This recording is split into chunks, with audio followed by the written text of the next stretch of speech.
Chapter 1170. He led 100,000 Wala cavalry and Shirwanshan's 70,000 infantrymen towards the North Desert City in the northwest direction of the first city. More than 100,000 men and horses were moving in a grandiose manner. It was a magnificent sight. However, all of this was not what He, the leading general, wanted to see. As cavalry, their advantage was that they were fast enough. When they charged, they could borrow the strength of their horses to increase their strength. But now, they were carrying 70,000 Baiming infantrymen, especially 15,000 of them were wounded. Although these people were not seriously injured, their speed was too slow because of their injuries. They had already walked for 5 days, but they had only walked less than 100 miles. Moreover, they did not bring a lot of provisions. If they continued at this speed, they would not be able to reach Mo Bay City before they ran out of food. After hearing the situation of the army from the ration officer below, He looked for Shirwanshan with a dark face and said with an unhappy face, "General Shir, your speed is too slow. The provisions we brought are too little. This is not like what you and our leader said, that we can march 50 miles a day." Facing He's dissatisfied questioning, Shirwanshan said with a bitter face, "General He, I don't want to, but as you can see, we are only infantrymen. We don't have horses and there are so many wounded people. We really can't walk fast. Why don't you leave some provisions and go first?" He listened to Shirwanshan's words and his eyes turned quickly. At the current speed, it was absolutely impossible to go to Mo Bay City and launch a surprise attack. Even the provisions would become the biggest hindrance to the army. And if they could leave these infantrymen here, maybe they could really use a surprise attack to attack Mo Bay City. And if they only left a small amount of provisions, then these Baiming infantrymen would have to move faster. Even if it couldn't be used as a surprise attack, it could still speed up the march of the troops. He quickly came up with an idea. He pretended to be reluctant and said, "All right, if that's the case, then this general will leave us some rations and go first. However, you have to be quick. Otherwise, if you are surrounded by the 5-star army, it will be really dangerous." He pretended to be concerned about Shirwanshan and said such words. He left behind a part of the provisions for Shirwanshan, and at the same time, he left behind 5,000 cavalrymen. These soldiers weren't really there to protect them, but to prevent Baiming's infantry from escaping if the situation turned bad. He, who thought that he had arranged everything well, led 950,000 Wala cavalry straight to North Desert City. However, he did not know that this step was equivalent to stepping into the gates of hell, and defeat was already set in stone. Shajing City. In the courtyard of the former New Second Army's military headquarters, Shibei was sleeping on a wooden chair in the courtyard. Since announcing his departure from the 5-star army and joining Baiming, Commander Shibei had been drinking wine for food. Every day he would get drunk. Most of the time he would be carried to bed by his butler and bodyguards. The smell of alcohol on his body would never dissipate. In the first few days, Su Yuan would still have time to comfort him. He even brought Rong Xiao with him. He wanted to persuade Shibei to get back on his feet and work for the Baiming army. But when he smelled the smell of alcohol, this idea became fainter and fainter. Until now, no one cared about him. It was as if he was leaving them to their own devices. Seeing that he was willing to live his life in a drunken stupor rather than serve the northern Ming army, Rong Xiaoxing had the thought of killing him. However, Su Yuan stopped him. In his words, Shibei could not die now. The new Second Army still had 3 divisions that were not completely in their hands. If something happened to Shibei now, it would lead to a mutiny. The consequences would be unimaginable. Now, they could only wait for Shibei to wake up, or die naturally from drinking. Regarding this, Rong Xiao naturally had a face full of displeasure. But during this period of time, he also learned that Shibei was a person who loved his soldiers as if they were his children. In the new Second Army, there had never been a case of embezzling provisions or soldiers' pay. So, many soldiers had deep feelings for this commander. If Bei really killed him, he was afraid that he would not be able to clean up this mess. So he gave up. At first, Rong Xiao and Su Yuan arranged for people to keep an eye on Shibei to prevent him from doing anything. But as the days went by, especially the 3 cavalry divisions of the new Second Army, they were forced to hand over their horses. After they changed from cavalry to infantry, their surveillance and supervision of Shibei became very lax. In the afternoon of this day, Shibi was still drunk as he collapsed on the wooden chair. When the housekeeper came in with 4 soldiers and saw him like this, he could not help but sigh. "Come, carry the general to his room to rest."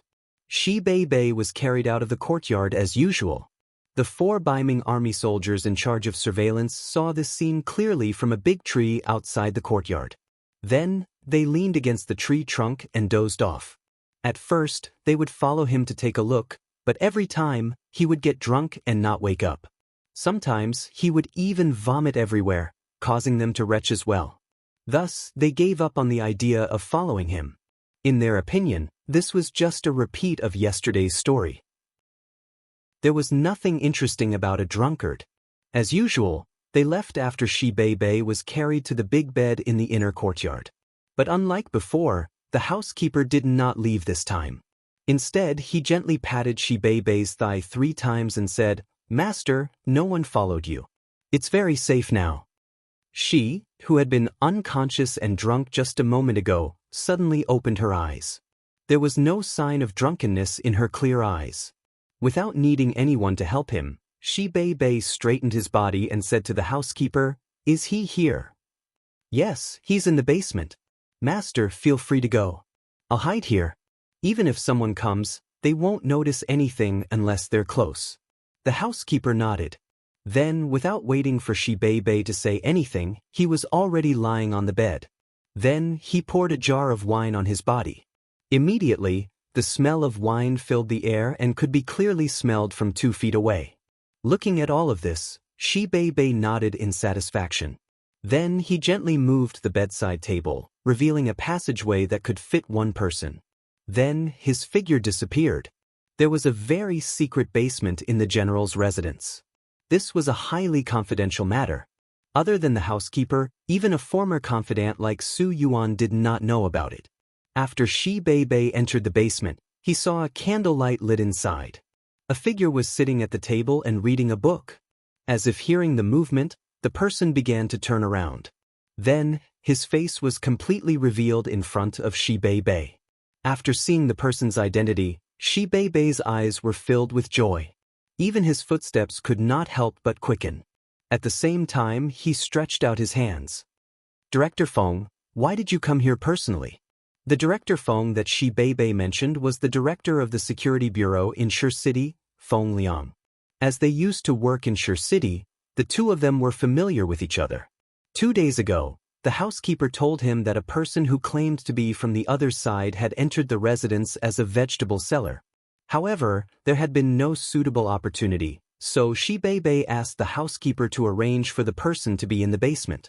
Today, he finally had the chance to meet the person while the enemy was relaxed. He only knew that the person who came from the other side was not clear about the specific identity.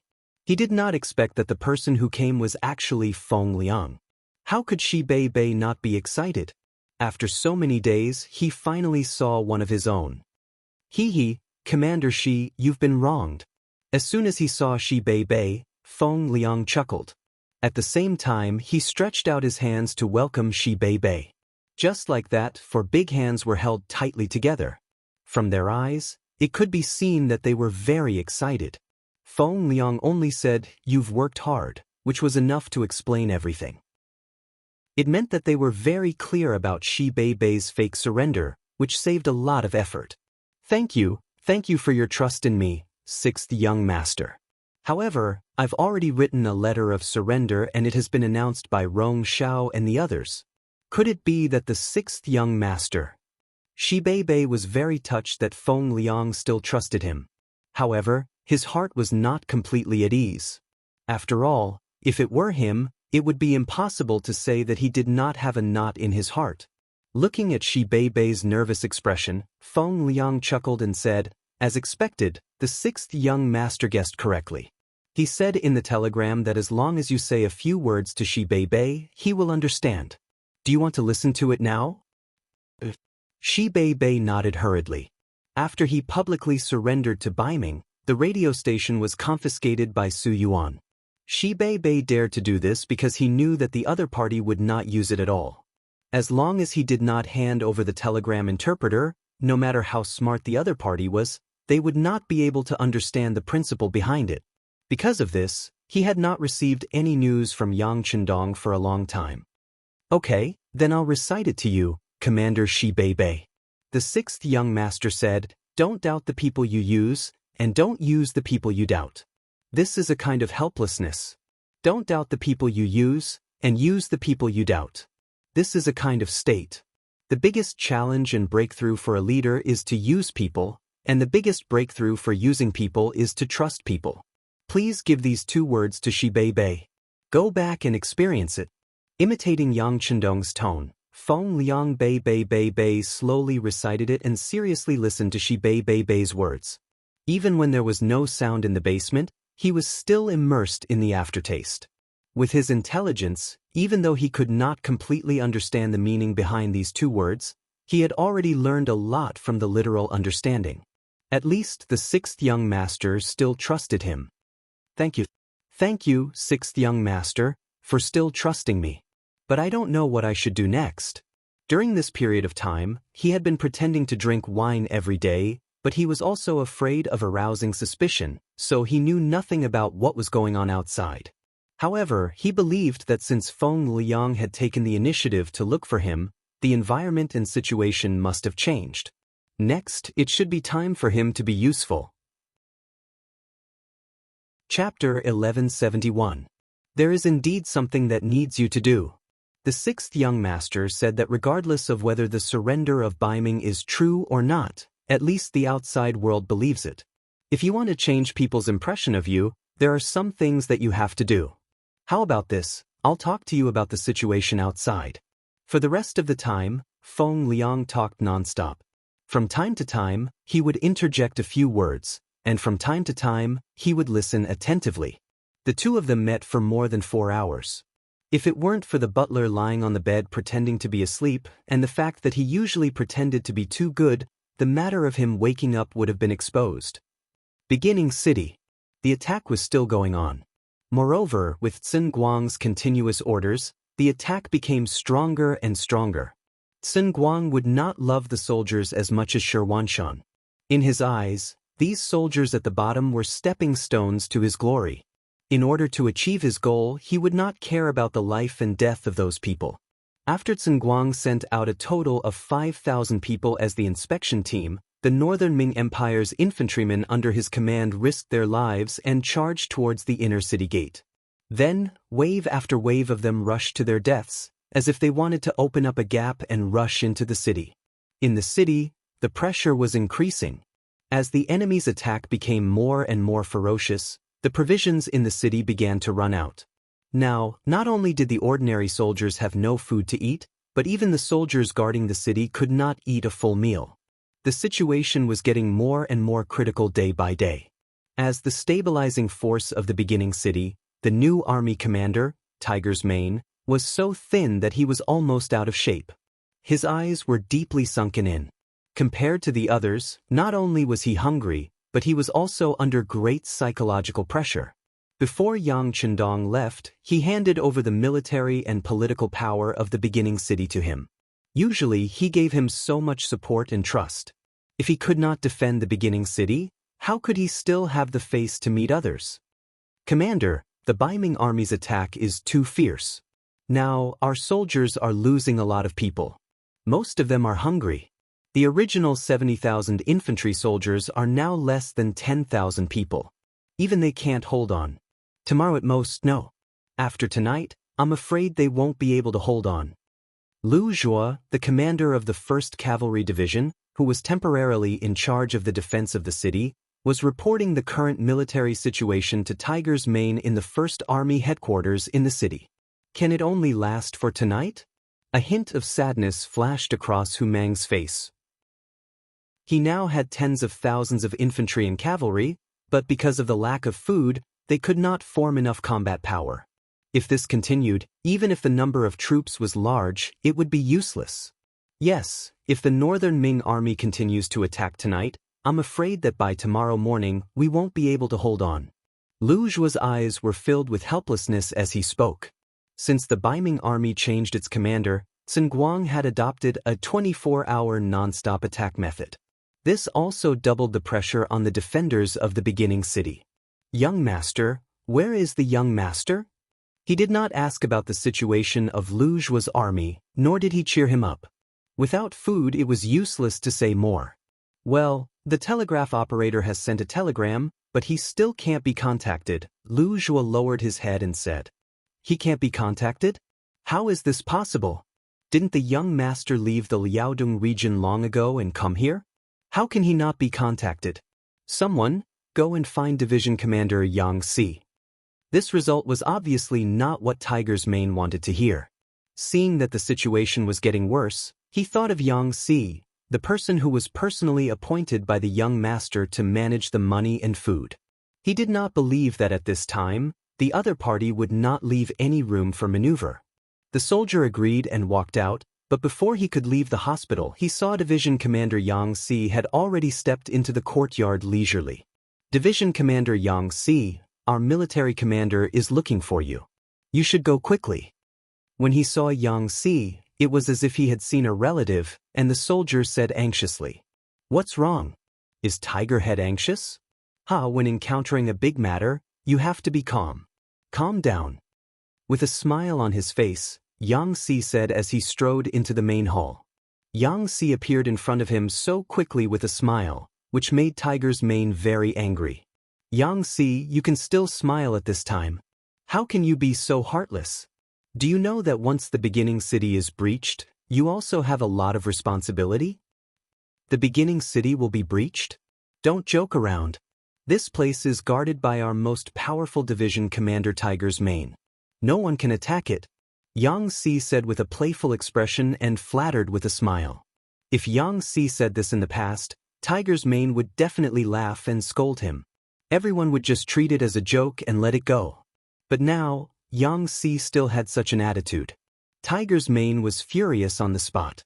Yang Si, be serious. I can tell you that this is the new military headquarters. No one is joking with you. Tiger's Mane's face was red as he scolded angrily. Yang Si could also see that the other party was anxious. He immediately returned to normal and said, Tiger's Mane, don't be anxious. I just received a telegram from the young master. How can I not be anxious? Wait, what did you just say? You received a telegram from the young master? Tiger's Mane, who was about to get angry, was suddenly stunned. Then he stared at Yang Si with wide eyes as if he wanted to eat him. It was as if he was afraid that Yang Si was joking with him. Yang Si also knew when to joke and when to be extremely serious, so he nodded heavily. Yes, I received a telegram from the young master. The young master is on his way to the beginning city. He already knows about our situation, so he ordered me to take out food to solve the problem at hand first. Everything else can be settled in half a month. Half a month? Take out food? You still have food? Tiger's Mane was extremely surprised when he heard this. His eyes were filled with endless expectations when he looked at Yang Si. Of course I do, but it's only enough for the army and the civilians to eat for half a month. This is also the reason why I haven't taken it out before, Yang Si said seriously. At the same time, he gave an explanation for not taking out food. Originally, Tiger's Mane wanted to scold Yang Si for not taking out food when he had it. However, when he heard it now, he knew that this question was unnecessary. No wonder compared to others, Yang Si always looked unhurried. It seemed that he had the confidence to do so. Thinking of this, Tiger's Mane could not help but ask, You're telling me this because you know that the defending army can't hold on any longer, right? If we can hold on, will you still not tell me? Yang Si did not deny it.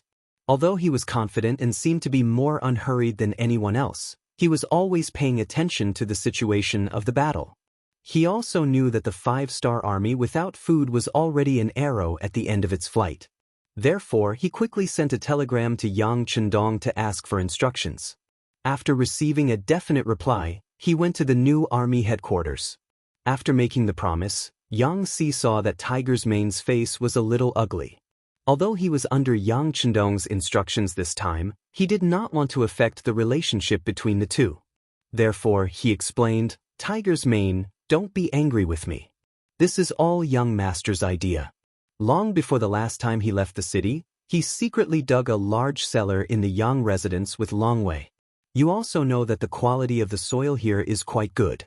Many of the vegetables and grains are stored here to be preserved. This is young master's preparation for a rainy day. So, young master already predicted that this day would come? Tiger's mane stood up in surprise. That should be the case. Actually, I only found out about it not long ago. It was the young master who told me in a secret message. Now that I think about it, if this matter was really announced earlier, then we would at most be able to eat for a few more days. If we want to cooperate with the young master to launch an all-out counterattack, we won't have the strength to do so. Yang Si nodded and said. Tiger's mane did not hear the other words clearly, but the words, all-out counterattack, clearly entered his ears. This made him instantly energized. Wait, you're saying that we have to cooperate with the young master to launch an all-out counterattack? Yes, that's what the young master said in the telegram. He also asked me to take out all the food in the cellar and distribute it to the soldiers and the people so that everyone can gradually recover their strength and be ready to go out of the city to counterattack at any time. Yang Si nodded heavily, then took out a telegram that he had just received from his arms and placed it in front of Tiger's mane's desk. As for the siege army outside the city, they had no idea what was going on inside the city. Since the first city was surrounded, no one could walk out of the city, and no one could walk in from outside the city. The news was completely cut off. At dusk, Sun Guang was mobilizing the soldiers. Although he was greedy, he still had some ability to fight. He had keenly felt that the 5-star army guarding the city was an arrow at the end of its flight. He decided to launch another wave of fierce attacks to break through the tower and enter the first city. Not only did Sun Guang mobilize the soldiers below, but he also reported his speculation to Admiral Shi Heng and the others at the same time. After hearing that the first city was about to be breached, Shi Heng separately called for Fang Dingshan and Yes Hen and asked their cavalry to prepare to open the city gate and charge into the city. Both of you, the first city is a flag of Bugnam of Gojoseon in the grassland. According to our previous investigation, there are hundreds of thousands of people in the city. The army in the city is also the best of the best. Once the city gate is breached, they won't be captured without putting up a fight. At that time, we'll have to see how powerful your cavalry is. Shi Heng's gaze kept moving between the two of them. Please don't worry, Admiral. With the Liaodong cavalry here, we won't let any enemy escape. Fang Dingshan patted his chest and promised. Yes, our Walla cavalry wants to have a good fight with the elites of the 5-star army. Yes Hen said with a slightly arrogant expression. Chapter 1172. In the past, when he fought against the 5-star army, when had he ever had the upper hand? Now, he could finally pick on a soft persimmon. He had heard that there was no more food in the city, and the soldiers were all skin and bones from hunger. How could such an army have any fighting strength? If he didn't bully such an opponent, who would? The two cavalry generals were so confident. When Shi Heng heard this, he naturally laughed out loud in joy. Good, since it's like this, Marquis can rest assured. Then let's wait for General Sun Guang's good news. Sun Guang was under a lot of pressure before. He was afraid that the Walla army would turn against him after the victory, so General Sun Hong was ordered to return to Shangxi to set up defenses. Now that he had the authority to command the troops, he felt both glory and pressure. Fortunately, the 5-star army in the city was not strong enough, which gave him new hope. Seeing that victory was right in front of him, and this was going to be a great achievement, Sun Guang did not feel sleepy at all. His eyes were shining, and he was very excited. Unfortunately, the battle didn't end as quickly as he had imagined. At dawn, the 5-star army in the city actually counterattacked and forced the Baiming soldiers who had taken down the city walls with great difficulty back down. Sun Guang was naturally enraged when he saw such an outcome. He immediately gave the order to continue attacking. No matter what, the 5-star army in the city didn't have any food. If he didn't use this opportunity to defeat them, he probably wouldn't have another chance in the future. When Shirheng, who didn't receive any good news the entire night, sent someone to ask what was going on, he used the excuse that it was the five-star army's final radiance of the setting sun as an excuse. However, he had a bad feeling in his heart. Even the result that he thought would be a sure win had an accident. Could it be that the five-star army in the city had other tricks up their sleeves? If that was the case, why did he appear so weak and powerless a while ago? Sun Guang couldn't think of it, and neither could most of the others. However, there were some who knew, such as Su Dei, who had been promoted to a major and was trusted by Sun Guang. Just last night, when all the siege troops were excitedly waiting for the news of the opening of the city gate, he took advantage of the fact that no one was paying attention to him to secretly meet the Yangxie Security Bureau personnel. The subordinates sent by Director Feng Liang gave a brief summary of the tasks that Su Dei had to complete. General Su, you've done a good job in dealing with Shi Wanshan and the others. Bugnam of Gojoseon is very happy, but he hopes that you can stop being arrogant and make new contributions. When the day comes that you return, Bugnam of Gojoseon will personally celebrate with you. Hearing that Yang Chundong valued him so much, Su Dei was very excited. Please tell Bugnam of Gojoseon that I will do my best and will not let him down. The spy left and Su Dei began to seriously think about how to complete the latest task. He thought about what the spy said about instigating the relationship between Baiming and the Walla army. He fell into deep thought. Mo Bay City. He led the cavalry day and night in order to launch a surprise attack. When they were about 10 miles away from the city, the scouts sent out from the front brought back good news. The 4 gates of Mo Bay City were wide open, and there was no defense at all. The scouts even saw people walking back and forth at the city gate, as usual. To be able to become one of the 4 generals, He was not only very brave, but also very smart. When he fought, he was not only brave but also cautious. Even though the scout had reported, he was still a little worried. He arranged for the cavalry to enter the city and contact the Wara spies in the city to make sure that there was no ambush in Mo Bay City. The scout dismounted and changed into the clothes of the Mongolian people. He then walked towards the gate. He saw all of this and his eyes flashed with excitement. He only had to wait for the scout to say that there was no problem in the city and set off a fire as a signal. He would then lead the cavalry into the city with full force. Then the great achievement would be in front of him. Under He's watchful eyes, the scout successfully entered the city and disappeared from the city gate. About an hour later, a thick smoke rose from the city. This was the signal that they had discussed before. Hi, it's done. Come, let's charge together. Victory is in front of us. He excitedly jumped onto his warhorse and shouted to his subordinates. Then, nearly 100,000 cavalrymen let out an earth-shattering roar and began to appear from the forest 3 miles away, launching a fierce attack towards the east gate of Mo Bay. With the sound of the horses' hooves hitting the ground, the east gate of Mo Bay City was already in a panic. The soldiers guarding the gate were quickly closing the gate. The people who had set up stalls at the gate were running in panic. They did not even have time to clean up the things on the ground. Go. He's eyes were filled with excitement. He did not expect that this sneak attack would be so successful.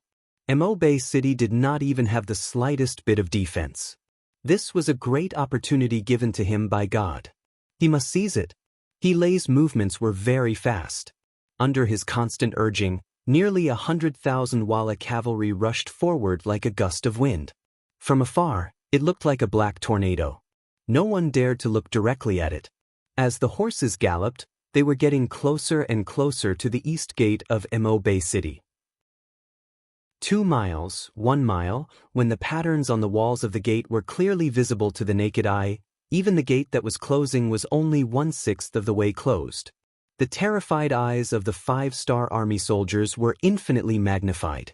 All of the Walla cavalry were shouting excitedly. They seemed to see countless money, women, and power waving at them.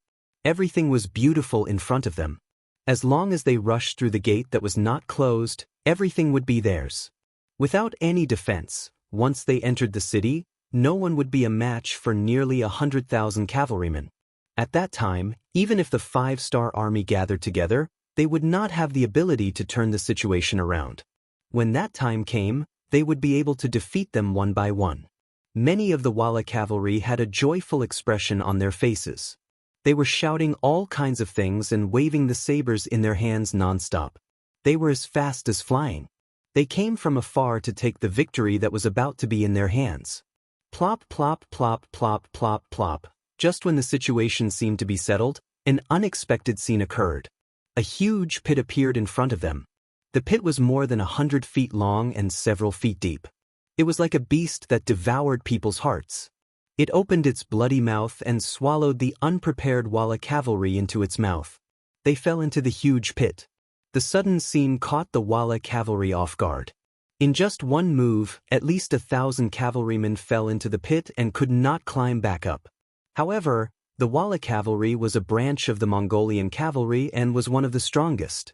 They grew up on horseback and were known as the people who lived on horseback. To be able to join the Wala cavalry, it was not an exaggeration to say that they were all elites. Seeing the sudden change, many cavalrymen used their superb riding skills to force their warhorses to stop. Unfortunately, there were too many cavalrymen. Seeing that a great achievement was in front of them, everyone wanted to do something. There was almost no one who was first or last.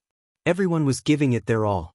When the horses in front of them stopped, the cavalrymen behind them did not know what was happening in front of them. They continued to charge forward. Under the situation where there was no way to retreat, more and more of the Wala cavalry were squeezed into the pit and became a part of the human flesh pile. He Lei Chong was closer to the front and almost fell into the horse trap. When he realized that the situation was not right, he had already stopped his horse. At the same time, he saw a scene that made him angry. His own cavalrymen had squeezed their own cavalrymen into the pit. This kind of loss and death for no reason made him furious. He loudly shouted for everyone to retreat. However, there were too many cavalrymen and the situation was very chaotic. His shouts had long been drowned out by the cries of alarm. Bastard, bastard, men, blow the horn to retreat, retreat. In a moment of desperation, He Lei called for a guard beside him and had him blow the horn to order the army to retreat. At this time, this action was undoubtedly the right one. Shouts could be drowned out, but the horn would not stop. After hearing the bugle horn for the entire army to retreat, although many of the cavalrymen who rushed over were confused, they still stopped their warhorses and began to turn their horses around and retreat. Seeing that the dangerous situation had been stopped, He Lei patted his chest in fear. However, before he could heave a sigh of relief, an even more shocking scene occurred. Countless cavalrymen with colorful 5-star flags suddenly appeared in North Desert City. There were so many of them that it was too much for the eyes to take in. Then, they were like a dark cloud pressing down from the heavens. Although they were still far away, the sound of arrows piercing through the air could be heard. If both sides were to clash, He Lei would not be afraid of any opponent. He had close to 100,000 cavalrymen. Even if they were to clash head-on, he would not be at a disadvantage. What was worse was that he had just given the order to retreat. Now that his cavalrymen were retreating, it would take some time for him to turn his horse around and charge again. It was obvious that the 5-star cavalrymen would not give them such a chance. He finally realized that everything was just a trap and ambush set up by the 5-star army. However, He Lei, who was slow to realize, could no longer form a joint force among the cavalrymen to counterattack. At this moment, there was only one thing he could do, and that was to retreat. Retreat as far as possible. Only by increasing the distance between both sides could he have the chance to regroup. Chapter 1173. Retreat, all retreat. He Lei had no choice but to give the order to retreat. This time, it was not a temporary retreat, but a mad retreat.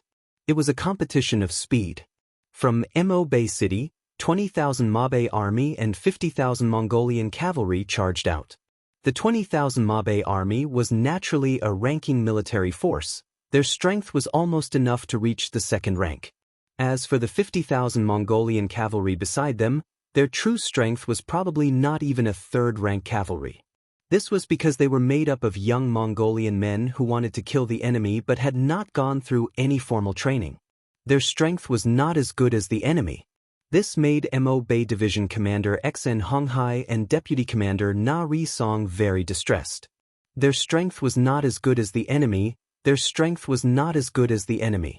They could only rely on the walls of Mo Bay City. This was the natural barrier that blocked the Walla cavalry. They had already made preparations to defend the city, but everything changed because of Yang Chendong's telegram. After Xen Honghai and Na Ri Song saw the contents of the telegram, they were overjoyed and immediately made preparations. Just like when He Lei saw the gates of Mo Bay City open, it was just an illusion. In reality, everyone in the city was under control. The people who appeared in front of them were just normal Mo Bay soldiers in disguise. This was also the reason why He Lei's spies were able to light up the fireworks as soon as they entered the city. It was all because in the controlled North Desert City, there would not be any unfamiliar faces at all.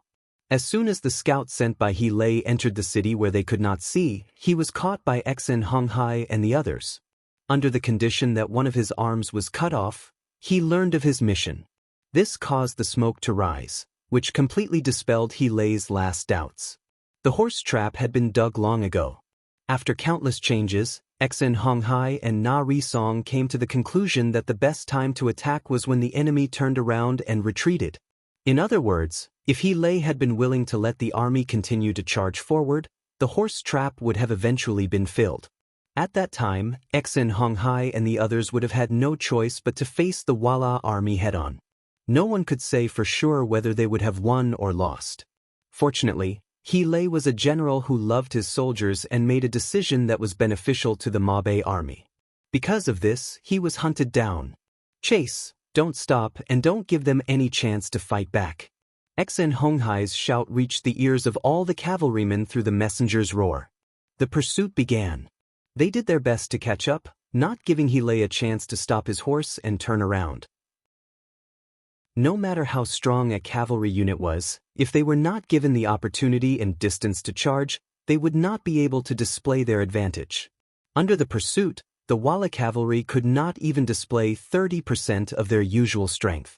Occasionally, some cavalrymen who were about to be caught up tried to fight back, but in the end, because there were too few of them, their strength was too weak, and they were drowned by the Ma Bei and Mongolian cavalrymen and died regretfully. He Lei, who was running among the troops, would occasionally look back. When he saw his soldiers being caught up and killed by the enemy cavalry, he was naturally furious. But he knew very well that there was nothing he could do. He had lost the initiative, and the army was in the process of fleeing. He had no way to fight back. Even if he gave the order, or even if he led his troops to charge back, it would be a suicide mission. There was no better way. He could only run, and hope that they could use their better horsemanship to escape the enemy's pursuit. At that time, he would gather his main force and charge back. He could already see that the Ma Bei army and Mongolian troops chasing him were not that strong, and were far inferior to the elite Walla cavalry. If they were to fight head-on, he had at least an 80% chance of winning. One side ran, the other side chased, and the distance of 100 miles was covered in a few hours. With the passage of time, the distance between the two sides continued to widen. It was already difficult for the cavalrymen to catch up to the enemy and be hacked to death by a flurry of blades. He Lei breathed a sigh of relief. At the same time, he calculated the distance between the two sides. Once he felt that the distance was far enough, and he could launch a counterattack, he would be the first to stop his horse. That would be the time for him to teach the enemy a lesson. He Lei was still waiting for an opportunity, but how could he know that the opportunity did not exist for him at all? This was because when they had run around 120 li and were about to open up enough distance to counterattack, they had already arrived at a place 50 li away from the Three Peaks mountain. Just as they reached the side of the mountain, arrows were shot out, hitting the vanguard of the cavalry. For a moment, the arrows fell like rain, and the horses lost their footing. The sudden attack caught the Walla army off guard. After losing thousands of cavalry, even more cavalry rushed out of the forest, holding bright 5-star flags. The leader was the Far Eastern Army's commander, Chen Bo. When He Lei and his army passed by the Three Peaks mountain, Chen Bo had already led the 40,000 cavalry to gather here. However, he did not immediately charge out. Instead, he followed Yang Chendong's instructions and waited for the enemy to be defeated so that he could intercept them on the way back.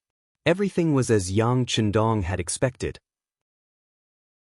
He Lei had been tricked and was defeated. When they arrived at the foot of the Three Peaks Mountain, it was time for Chen Bo to beat a drowning dog. The sudden appearance of the 40,000 cavalry carrying the 5-star Army's flag was like a heavy hammer to the chest, dealing a heavy blow to the Walla cavalry. If it was said that they had the advantage of numbers before, then with the appearance of the Far Eastern Army, the difference in numbers between the two sides had undergone a qualitative change. Out of the 95,000 cavalrymen, they had lost at least 10,000 during their escape. In addition to the surprise attack by the Far East Army, they had lost another 5,000 cavalrymen, leaving them with less than 80,000 soldiers. Naturally, there was a gap between them and the 5-star Corps, which had 110,000 soldiers. Their numbers were inferior, and they had fallen into the enemy's trap. At this moment, He Lei felt like he could not cry out to the heavens.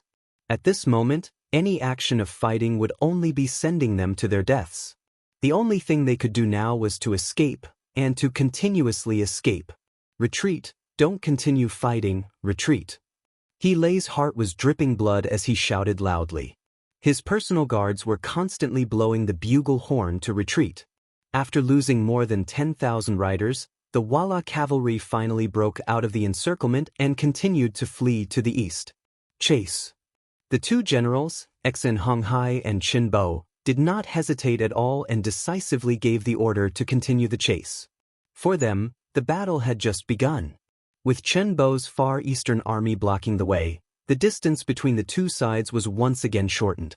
The Walla cavalry was beaten until they were scared witless. When they could finally see the 70,000 Baiming Army infantry led by Shirwanshan, there were less than 70,000 cavalry left.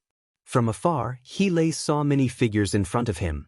He saw the Baiming dragon flag raised high, and he also saw the 5,000 Walla cavalry guarding the Baiming dragon flag. The heavens are helping me. He Lei laughed loudly. When he saw the Baiming army infantry, he seemed to see a new hope. With the help of these infantry, it was enough to buffer the enemy. That way, he would have the opportunity to reorganize his army and launch a counterattack. He swore that this time, he would chase down the 5-star army cavalry and flatten North Desert City. He would even massacre the entire city. He wanted to tell everyone what the consequences of angering the Walla cavalry were. Quick, prepare the bows and arrows. Stop the 5-star army cavalry. He Lei kept increasing the speed of his horse. Although his mount was almost at its limit, he did not feel the slightest bit of heartache. He just wanted to be one step ahead and tell the Baiming army to get ready. Then he would launch a full counterattack. As expected of one of the 4 generals chosen by Yes Hen, He Lei's horse was extremely fast. He was at least 30 meters ahead of the messenger and rushed to the front of the Baiming army. Following these shouts, countless soldiers of the Baiming army raised the bows in their hands. A murderous aura came from them. Facing the scene of tens of thousands of cavalry waiting to be shot, He Lei was not only not afraid, but also excited. These were all his allies, his friends. Next, he just needed to wait for the arrows to pass and disrupt the enemy's pursuit formation. Then, it would be time for them to launch a full counterattack. He Lei still had a smile on his face. He did not notice that a general of the Baiming army was aiming a strong bow at him. This person was General Ancient River. He had fought with the Walla cavalry countless times. He did not know how many soldiers and trusted generals had died in their hands. This hatred was not something that could be erased by the emperor's decree or by the fact that both sides were allies. Previously, he was thinking about the big picture. Even if he wanted to, he could not do anything excessive. But now, he was a member of the 5-star army. It was reasonable for him to make a move now. At the same time, it was also a great achievement. The arrow kept moving, aiming at He Lei's chest, who had stopped his horse with a smile on his face. Then his left hand that was holding the arrow's tail loosened. The arrow with the iron tip made a sound as it pierced through the air and flew towards He Lei's chest. Ha! While he was still laughing and imagining the scene of victory in his mind, a black shadow suddenly appeared in front of him. Then, before he could react, he felt a pain in his chest. The arrow's tail was still shaking as it pierced through his chest. This was precisely the arrow shot by Gu He. It hit the target, the unguarded He Lei's chest. He Lei had never thought that this would be the result. He lowered his head and saw the red blood coming out of his chest. He Lei used all his strength to point at the Baiming army.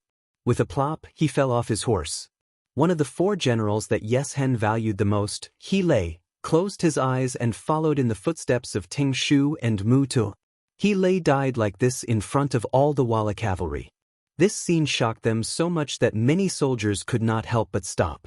They did not even realize that they were surrounded by the Far Eastern Army, Mabe Army, and Mongolian Army. Chapter 1174. There were also some cavalrymen who quickly recovered from their shock. The first thing they did was to run away. The Baiming army had rebelled. They had actually joined forces with the 5-star army to deal with the Walla army. This news must be reported to Yes Hen, otherwise they would suffer a great loss. But how could it be so easy to escape at this moment? Not to mention the 70,000 infantrymen of Baiming in front of them and the 110,000 5-star army cavalrymen behind them. The 5,000 Walla cavalrymen that were originally in charge of guarding the Baiming army had already been taken down by Shirwanshan and the others. Now these cavalrymen were replaced by the Baiming army. Stop them, don't let a single one of them escape. Also, don't spread the news that Baiming and the 5-star army have joined forces. General Shirwanshan, who was riding on a horse, took off the Vala cavalry uniform he was using to disguise himself as he shouted loudly. Under Shirwanshan's command, such shouts could be heard everywhere on the battlefield. It could be said that everyone knew that Baiming had joined forces with the 5-star army. All of this made Qinbo, Xen Honghai, and the others very anxious. Quick, seal the battlefield, don't let a single enemy escape. If anyone doesn't surrender, kill them. After the military order was given, no matter if it was the Far Eastern Army, the Mabe Army, or the Mongolian cavalrymen, they began to move faster and faster. If any Walla cavalry refused to surrender, they would be killed without mercy. The entire battlefield was suddenly filled with rivers of blood. The already dark green grassland was covered with a layer of bright red. From afar, it was very eye-catching and dazzling. Arrows flew, sabers danced, weapons collided, people flew and horses fell. The so-called most precious life was clearly worthless at this moment. One by one, the resisting Walla cavalry were overturned and turned into fertilizer for the grassland, forever buried here. This battle lasted until noon of the second day. The sun hung high in the sky.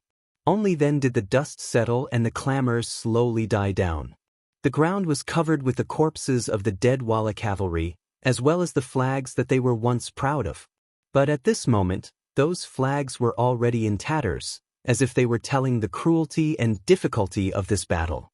There were a total of 100,000 Walla cavalrymen. Nearly 30,000 of them were killed and 70,000 were captured.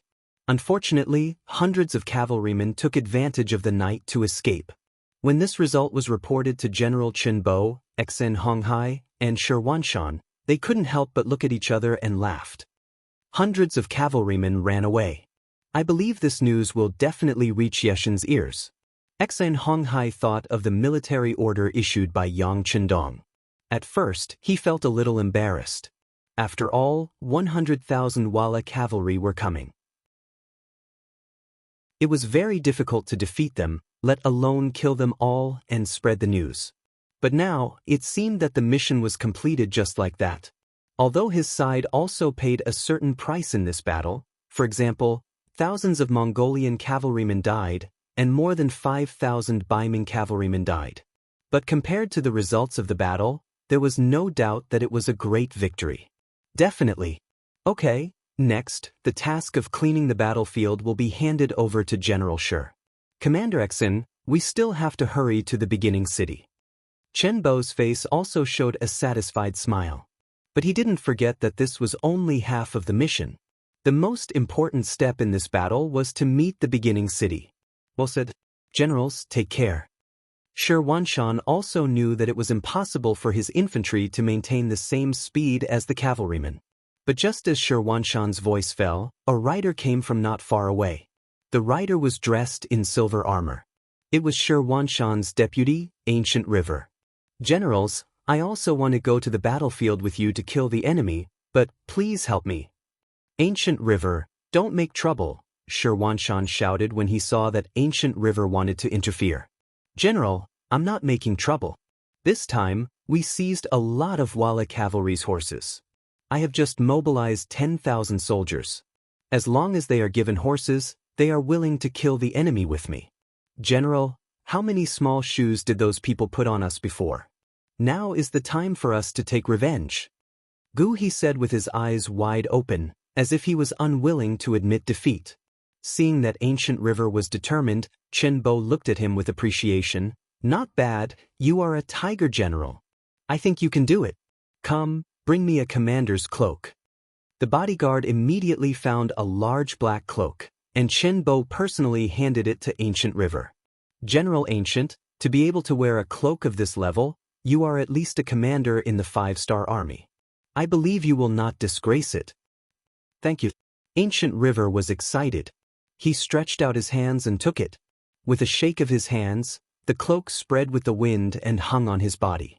Then he looked at Shirwanshan with excitement and said, "General, do you think I am awe-inspiring?" "Awe-inspiring." Looking at Ancient River's attire, Shirwanshan knew that he could not stop him. In addition, Commander Chenbo also expressed his opinion, so he could not stop him. He rode his horse forward and patted Ancient River's shoulder, saying, "Be careful. Hee, to be able to fight together with the 5-star army is my fortune. General, don't worry, the news of victory will come soon." "Ha." Gu he laughed heartily as he turned around and left. He wanted to tell this good news to his 10,000 cavalry brothers. Chen Bo, Xen Honghai, and the others also left very quickly. Looking at the back view of over 100,000 cavalry soldiers leaving, Ning Wenfeng walked to Shirwanshan's side and said, General Ancient River is leading the vanguard for us. This is a good thing for us. Of course, I know that he wants to gain more battle merits so that we can have more room for improvement after joining the 5-star army. I also know that ever since we paid 300,000 taels of silver for him, he has been under a lot of psychological pressure. However, there are always casualties in a war. I just hope that he can come back safely." Shirwanshan sighed and said. Ning Wenfeng nodded heavily. "We have been through many trials and tribulations. We have to believe in Brother Ancient River. He will definitely be fine." In the Baiming Army's barracks at the foot of the Origin City. Under the continuous siege, not only was the Origin City not broken, but it seemed to be more solid. At least the 5-star army in the city resisted more than before. This rather unusual action made many people very surprised, and also had a feeling of puzzlement. Su Dei, like many generals, often showed a thoughtful expression. However, everyone didn't know that his thoughts were different from everyone else. He had been thinking about how to complete the task given by Yang Chendong and how to instigate the relationship between the Baiming army and the Wala army. As usual, he walked out of his tent. Unlike some people who like to think about things behind closed doors, Su Dei liked to look around and keep walking to find the answer to the question. Perhaps no one in the entire barracks knew better than him what happened in the grassland of the North Desert 3 days ago. Who would have thought that 100,000 Wala cavalry would be defeated like this? In the end, only a few hundred of them escaped. This would be a big earthquake and completely tear apart the alliance between the Baiming army and the Wara army. This was undoubtedly something that the 5-star army hoped to see. Now, what he needed to do was to not give the two sides a chance to argue. Thinking and walking, he unconsciously came to the junction between the Baiming army and the Wara army. What he saw was the Wala cavalry cooking. The smell of meat was still far away, but it had already drifted over. When the smell entered his nose, Su Dei instinctively twitched his nose. Then an idea came, which made the corners of his mouth curl up slightly. And on the same night, the important place where the Baiming army stored grain and fodder suddenly caught fire. Although it didn't involve too much grain because of the timely rescue, It still scared the admiral, Marquis Wokinghao, Shiheng. The grain was sufficient, but it was so laborious to attack the first city. He really didn't dare to imagine how the war would go on without grain and fodder. Therefore, in the general tent, after he severely punished the grain officer 50 times, he ordered people to investigate the matter to see what caused the fire. Shiheng even had a thought. Could the fire be set by the 5-star army? The general was angry, and the efficiency of the people under him was much faster. Just at dawn the next day, the generals sent to investigate reported that someone saw 2 Walla soldiers appear around the grain storage last night. This news made Shiheng's face change greatly. Is the news reliable? Did the 2 people catch them? Reporting back to Marquis, no. You also know that we are allies now. Besides, it was dark at that time, and I didn't see their faces clearly. I only recognized them as Walla soldiers from their clothes. The general in charge of the investigation bowed his head and answered. But he would never have thought that the 2 shadows were just Su Dei and his most trusted soldiers in disguise. This was also the simplest way that Su Dei thought of to drive a wedge between the 2 armies. Shiheng didn't know this. What he now learned was that Walla soldiers wanted to set fire to his grain and fodder. What did they want to do? Did they want to fall out with him? Come, immediately invite General Fong and General Hu. This was a matter of great importance, and it was far from what he could decide alone. He now needed to find someone to discuss what to do if this matter was true. After a while, Liaodong General Fong Dingshan and Datong Vice Chief Guang appeared in the general tent. The 2 of them learned the truth of the matter from Shiheng. No way, we are allies now, Guang exclaimed after hearing the news. Obviously, he never thought of this result. Allies? That's only for now. Not in the past or in the future. Fong Dingshan looked indifferent and didn't seem to be surprised. Chapter 1175. General Fong, what do you mean? Shiheng looked at Fong Dingshan's expression and asked in a puzzled tone, but his expression was natural. It was obvious that he was thinking the same thing. What else? If it weren't for the 5-star army, we would have been mortal enemies with the Walla cavalry. The reason why we joined forces is because the current 5-star army is easier to bully. Once they are eliminated, I'm afraid that our cooperation will end. It's inevitable that we will fall out. After Fong Dingshan said this, he narrowed his eyes and looked at Shiheng and Guang. He didn't believe that these 2 people didn't think of this. In fact, Shiheng had already received the decree of the Daizong Emperor. He could join forces with the Wara army, but it was only a limited alliance. He had to be prepared to fall out with them at any time. After all, when it came to hatred, the hatred between the 2 sides was far greater than the hatred between Baiming and Yang Qindong. In the past, the Wara army used to harvest grain at the border of the Great Ming grassland. Now that the Great Ming dynasty was divided into the north and the south, they were the initiators. Not long ago, Fong Dingshan led 70,000 Liaodong cavalry to harvest grain in the Wara army's territory, killing their people and stealing their livestock. It was impossible to say that there was no hatred in everyone's heart. Shiheng was naturally very clear about these things. He knew that the hatred between the 2 sides was already irreconcilable, but there was one thing he couldn't figure out. Why did the Wara army choose to attack them at this time? Did they want to join forces to deal with the 5-star army? Shiheng raised the question in his heart and then looked at Fong Dingshan, wanting to see what the other party thought. Marquis, don't look at me. The reason why they did this is probably because they think that we can't take down the first city. Since that's the case, our allied forces will have to disperse sooner or later. If they can cause us some trouble at this time, that's naturally good.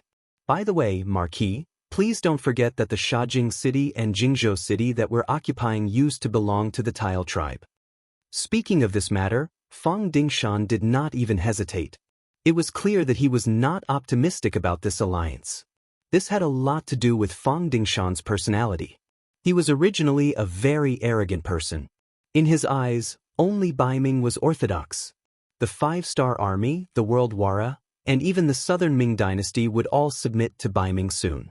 His mission was to conquer them, defeat them, and establish an immortal achievement.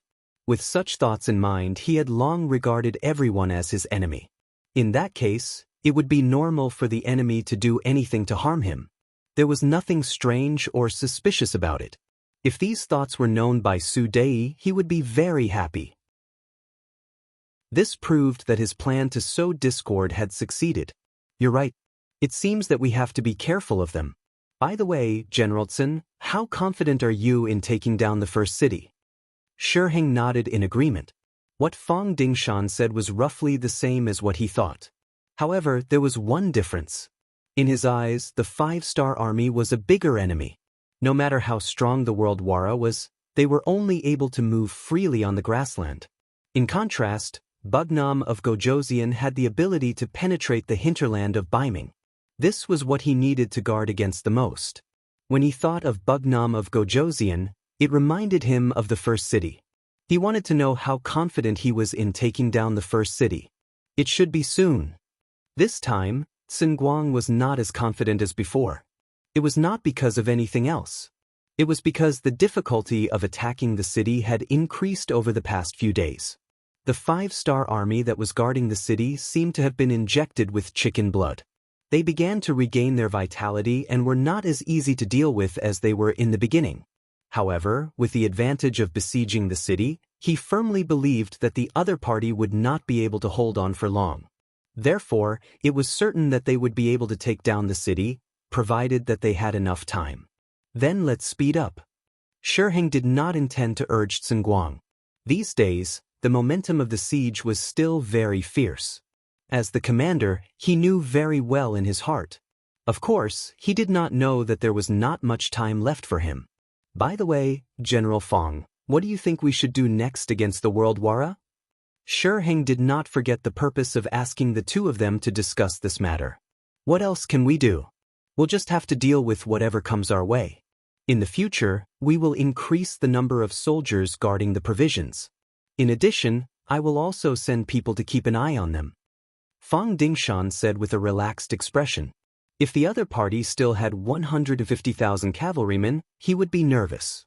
But now, there were only 50,000 of them, which was even less than him. He was really not afraid. This was also because the emperor did not give an order. Otherwise, he would have dared to kill these people. Fang Dingshan said it so casually that Shiheng also breathed a sigh of relief. This was the advantage of having strong soldiers. When dealing with things, they would have a lot more confidence. Well, then we have to pay attention to the World Wara's every move at all times. Of course, the main thing is to attack the city. As long as we take down the first city, even if they have other ideas, they will have to hold back. When we deal with the 5-star army, it will be time to go back and deal with them. General Sun, please pay attention to this point. After going around in circles, they finally returned to the problem of how to take down the first city. Yes, I will do my best. But now we are a little short of troops. Can we see if we can transfer some from the rear? Sun Guang asked tentatively. These days, although the 5-star army that was guarding the city was under great pressure, they also suffered a lot of losses. The number of wounded had exceeded 30,000, and the other soldiers were also exhausted. If they could get a fresh army to join them now, then they would have a greater chance of taking down the city. Shiheng was the military commander personally appointed by the emperor. He was in charge of all the military affairs at the front line. Only he had the final say on things like transferring troops. After hearing Sun Guang's request, he asked very seriously, General Sun, how many more troops do you need? Can you guarantee that you can take down the first city? Hearing that there was hope, Sun Guang said with some excitement, there is no problem in taking down the first city. I can feel that the enemy's strength has been greatly reduced. Now, it is just a little bit away. If Marquis can give me an additional 100,000 troops, then I am confident that I can take down the city within 5 days. If it is not possible, I am willing to offer my head. This was equivalent to giving a military order. If there were really 100,000 fresh troops, they could attack from the 4 city gates regardless of day or night. It was really possible to take down the city in 5 days. So confident? That's good. Marquis will immediately give the order to transfer troops. Shiheng was also very excited when he heard this. Although the transfer of 100,000 infantrymen was not part of the plan, It would be a great achievement if they could take down the first city. Not only would he be able to report to the emperor, but he would also be able to obtain a great achievement. Thank you, Houyi. Hearing that the matter was approved, Sun Guang was also very excited. The meeting ended. Shi Heng found his messenger and took out the tiger troop talisman. He asked them to go to Tulu City, Sambulachuan City, Shajing City, and Jingzhou City to transfer troops. Tulu City was the fortress of the rear base of the Baiming army. There were originally 50,000 soldiers there. They were responsible for guarding the provisions, and if there were any changes, they would be reinforcements. When Shi Heng gave the order, 40,000 of the 50,000 soldiers were transferred. Sambulachuan City had fewer soldiers. There were only 30,000 soldiers guarding the city. Among them, there were 10,000 wounded soldiers who had retreated from the front line. Shi Heng gave the order, and 20,000 healthy soldiers were transferred away, leaving only 10,000 injured soldiers behind. If there were no external forces, there wouldn't be any problems. There were 60,000 soldiers out of 100,000. The last 40,000 soldiers could only be sent to Shajing City and Jingzhou City. This made it difficult for Rong Xiao, who was in charge here. As a businessman, he knew that if he wanted to expand his business, he could not do without his own people in the imperial court. How could he be considered one of his own people? Of course, it was not as good as being an official himself. Once he became a pillar of the country, who would dare to cause trouble for him in the future? After a discussion with the Rong family, Rong Xiao finally gave Shi Heng 200,000 taels of silver. In addition to his contribution in successfully instigating the rebellion of the two cities, he was promoted to general of the two cities. He became Shi Heng's favorite person. When Shi Heng gave the order, Rong Xiao knew that his chance to perform had come. He called Su Yuan over and said with a troubled expression, "The opportunity is here. However, when we negotiated with the spirit-severing army, we said that they wouldn't go against the 5-star army. What do you think we should do?" This. Su Yuanjiang furrowed his brows. After following Shabi for such a long time, he knew the general's temper. He was a man of his word. Based on how much Yang Chendong valued him, even without the agreement, Yang Chendong probably wouldn't send troops out due to guilt, let alone with the agreement in hand. However, Su Yuan knew that Rong Xiao didn't call him over to see him shake his head. Rong Xiao wanted him to come up with a plan. Well, the Han people have a saying, "Times are different now." The situation is different, so the original agreement will have to be changed. What's more, he's been drinking wine every day, and with Wu Xiaoyi's death, the other 3 teachers have a lot of opinions about him. I think it's better to bypass him and talk to the teachers directly. Is that okay? Rong Xiao's eyes lit up when he heard that. Why not? How about this, I will talk to the 3 teachers first. However, I would like to ask Lord Rong to remove the people who are monitoring the 3 division masters, as well as those who are responsible for sowing discord. Since we are here to talk, we must show our sincerity. Su Yuan thought for a moment and proposed his idea. That's not a problem. Rong Xiao agreed. He had no other choice. Although the method of sowing discord had some effect now, as long as he was given time, he was confident that he could take over the military power of the 3 division commanders. Then, he could find a reason to arrest them. However, with Shi Heng's order and a short 3 days, he did not have the patience to wait for the next batch of soldiers. Chapter 1176. Su Yuan left Rong Xiao's place and went straight to the residence of Kong Ji, the commander of the new 2nd Army's 1st Cavalry Division in Shajing City. In the Kong residence, Kong Ji was very surprised when he found out that Su Yuan was outside the residence and wanted to see him. He couldn't figure out why the other party wanted to see him at this time. Well, since he's here, I'll invite him in. Kong Ji and Su Yuan sat opposite each other in the living room of the residence. The other bodyguards were all removed from the living room. This was Su Yuan's request. After all, he was here to ask for help. Not only would he lose face if he said some soft words in front of so many people, he was also afraid that he would be put on the spot. Without anyone else around, Su Yuan didn't care about his reputation and directly made his request. "Mr. Kong, I'm sorry for offending you before. It wasn't my idea to send people to monitor your residence. And those people who tried to sow discord in the division weren't sent by me either. I've already protested to Rong Xiao about this matter. He has already promised that these people will all be recalled. I hope that this matter won't affect our friendship. Kong Ji was shocked that Su Yuan was so humble right from the start. It wasn't a big deal to monitor his own people, and he didn't intend to do anything when the time wasn't right. But those people who tried to sow discord really gave him a headache. They spread unfavorable words about him everywhere in the division. At first, it was fine. With his usual character, no one believed those words. But some things were afraid of being repeated. If he said too much, it was inevitable that people would believe him. Over time, there were people in the division who started to have ulterior motives. It was just that they didn't have enough evidence. In addition, this matter was instigated by Rong Xiao. Even if he wanted to make a move, he didn't have the right opportunity. Originally, he thought that if this continued, he wouldn't be able to regain the command power when he really needed to use the army one day. He didn't expect that Su Yuan would solve all these problems and worries. This was an unexpected surprise.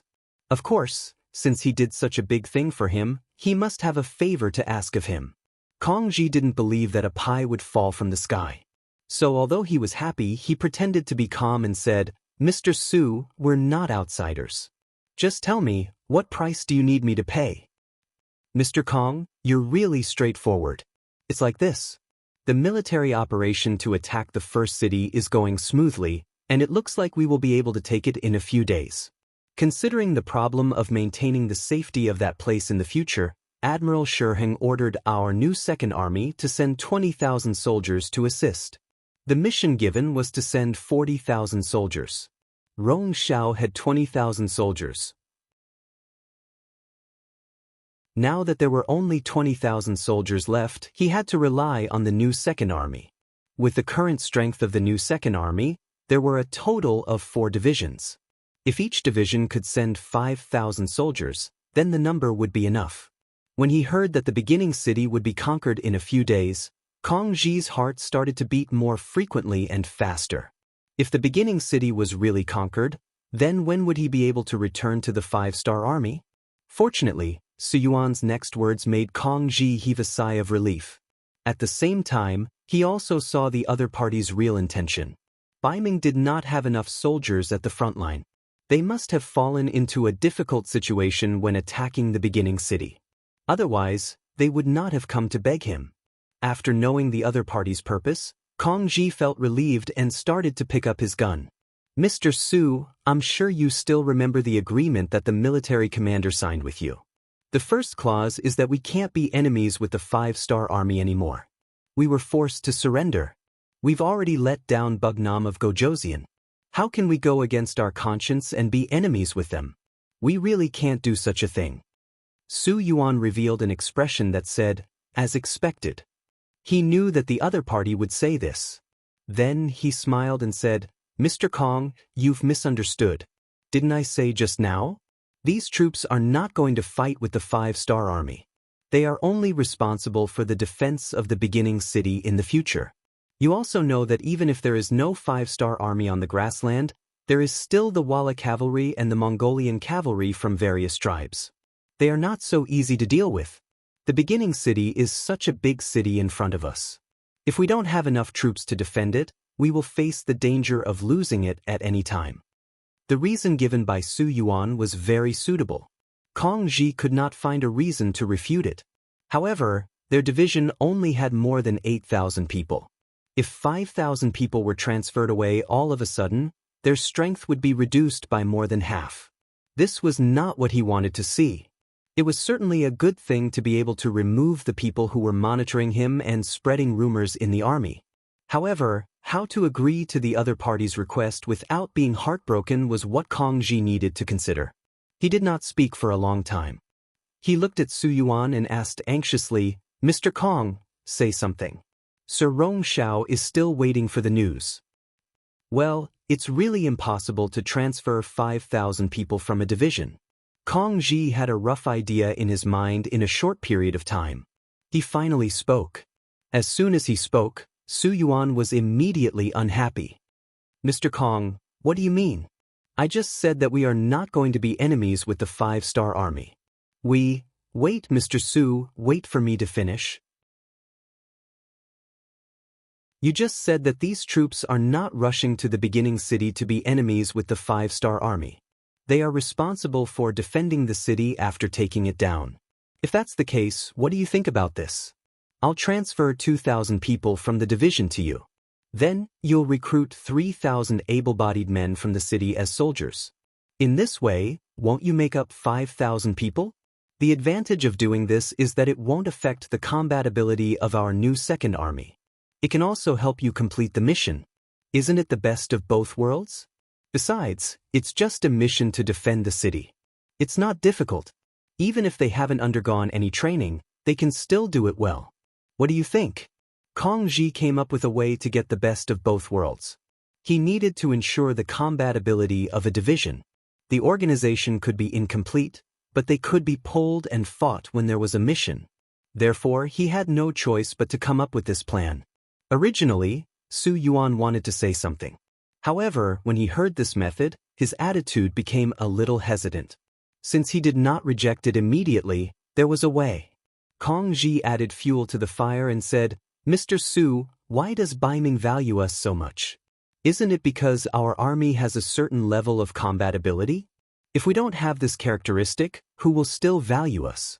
By that time, it'll be time to get rid of the donkey after it has outlived its usefulness. If that's the case, we won't have a good ending. I'm sure Mr. Su won't have a good time either. Factions are the most important thing in the army. A good man has 3 factions. Kong Ji said these words from Su Yuan's perspective.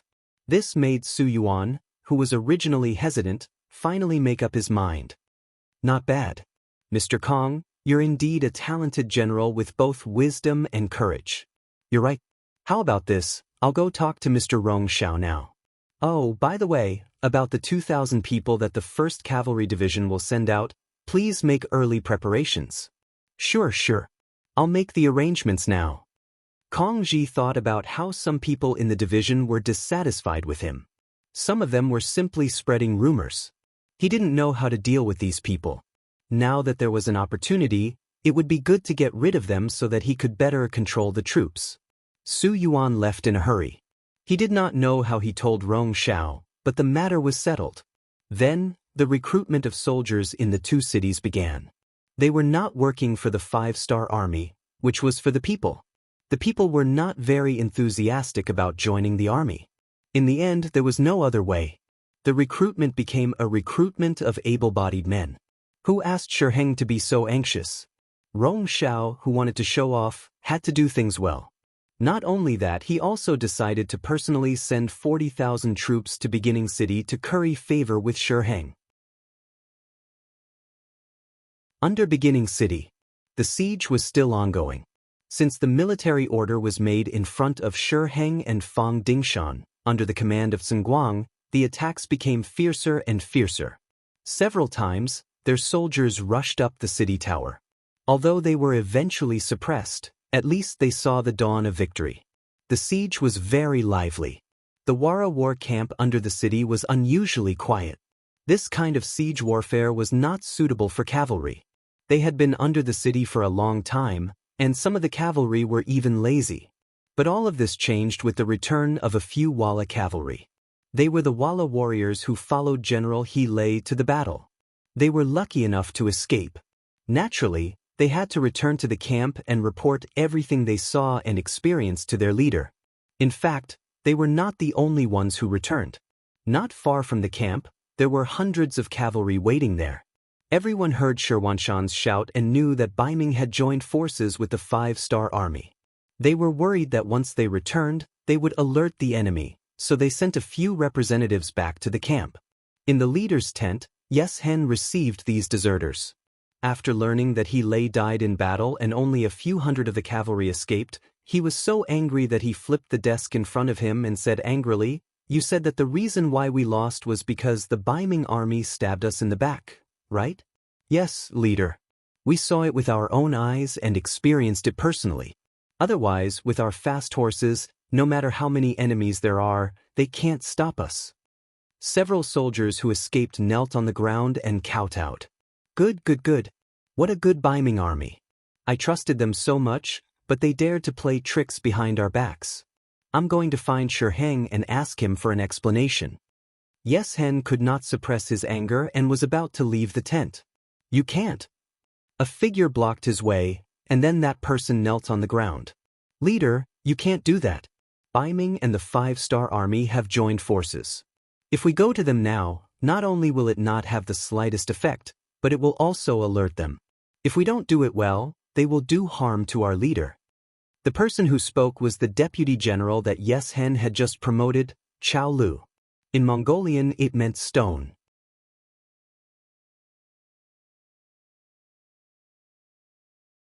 Chapter 1177.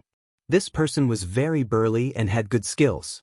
More importantly, he was not only a boorish man, but he also had his own ideas when he encountered problems. Ever since he was discovered by Yes Hen, he was promoted to be a deputy general by his side, in charge of his own safety. Sometimes, he would even lead troops to become a general. When Chao Lu blocked the way, Yes Hen wanted to kick him away out of anger. However, when he heard that the Baiming army would be a threat to his safety, he quickly calmed down. Whether it was the battle with Tutabuhua or the battle with the 5-star army, although he had failed many times, he still lived until now because of his carefulness. For such a person, if you asked him to take risks, he would never do such a stupid thing. Since he could not meet Shiheng, there were some things that he could not figure out what was going on. He could not help but feel a little unwilling. He suppressed his anger and asked Chao Lu, "Let me ask you, do you think the Baiming army and the 5-star army have really joined forces?" "I don't know, but I don't think so. If that's the case, why are they attacking the beginning city so fiercely? Moreover, they did not ask for our help from the beginning to the end. This makes no sense." Chao Lu shook his head. "That's right, that's what I think as well. If the Baiming army and the 5-star army have really joined forces, what they should do is to besiege us instead of acting for us. Besides, their deaths and injuries are real. I don't believe that they will betray us." Yes Hen nodded and agreed with Chao Lu's words. Although he was puzzled when he turned around and saw the few cavalry warriors kneeling on the ground, he became suspicious again. He knew these people, and 2 of them were He Lei's bodyguards. They would never lie to him. Then who was telling the truth? To be able to become the leader of the Wara, Yes Hen was indeed smart. He quickly thought of a way. He said to Chao Lu beside him, Go to Shiheng's tent. Don't tell him anything else. Just tell him that I have caught a cold and am sick. Ask him to come and see me." When he heard that he was going to Shiheng's tent, Chao Lu's heart skipped a beat. He thought that the leader wanted him to question the other party. However, when he heard that it was just a message, he immediately felt relieved. "Leader, you mean to bring Shiheng to our camp and then you can question him yourself? Not bad." He nodded his head in satisfaction. He was happy for Chao Lu's intelligence. At the same time, he said, "I want to ask him myself. What's going on? If this is really a trap set by the 5-star army, then he needs to give me an explanation and give me enough compensation. 100,000 elite cavalrymen, just thinking about it makes my heart ache." After years of constant battles, Yeshen's strength had been greatly reduced. Now, he only had 50,000 cavalrymen with him and 80,000 cavalrymen in the Hanoi headquarters. In total, he only had 130,000 cavalrymen left. This time, he had lost nearly half of his forces. Anyone would be heartbroken. After knowing Yeshen's intention, Chao Lu knew what to do. He agreed and left the tent. In view of the fact that the provisions were almost burned, Shiheng increased the surveillance of the Wala army camp. When a few cavalrymen suddenly entered the Wala army camp, he became alert. Although he didn't know where these cavalrymen came from or what they wanted to do, he instinctively became vigilant. At this moment Chao Lu came. Using Yeshen's illness as an excuse, he asked Shiheng to go to the Wala army to discuss the next step of the battle plan. "Oh, Leader Yeshen is sick. Is there anything wrong?" "Sai, how could such a strong body get sick just like that? How about this? I'll immediately send people to bring a skilled doctor. As for Marquis, he's really busy with military affairs, so he won't go." Just like how Yes Hen didn't dare to come to his tent, Shiheng was also afraid of death. Who knows if he's really sick, or if he's just trying to trick me to go over and harm me? Not only did Shiheng not go, but he also wanted to send a doctor with him. Chao Lu, who was afraid of being exposed, of course didn't agree. He could only say that the leader's illness wasn't serious. The Wala army also had their own doctors, so they didn't need to trouble Shiheng. As for the discussion of the battle plan, they would wait until their leader recovered. Chao Lu came in a hurry and left in a hurry. Looking at his back, Shiheng coldly snorted. This is clearly a trick to trick me into going to your camp. It seems like there really is something wrong with the Wara army. Someone, go invite General Fong over for the discussion. Not to mention that Shiheng was already on guard. When Chao Lu returned to the camp and told him what happened, Yeshen's expression changed again and again. So, Shiheng is guilty and doesn't dare to appear?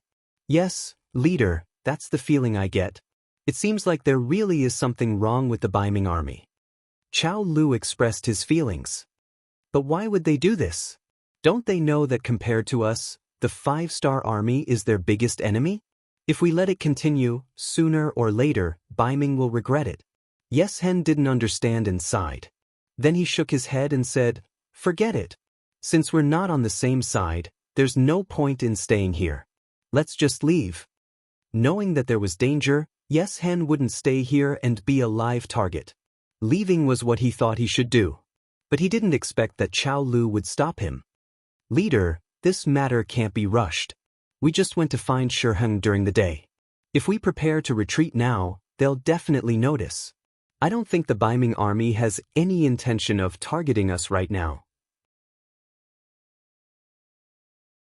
Why don't we wait and see?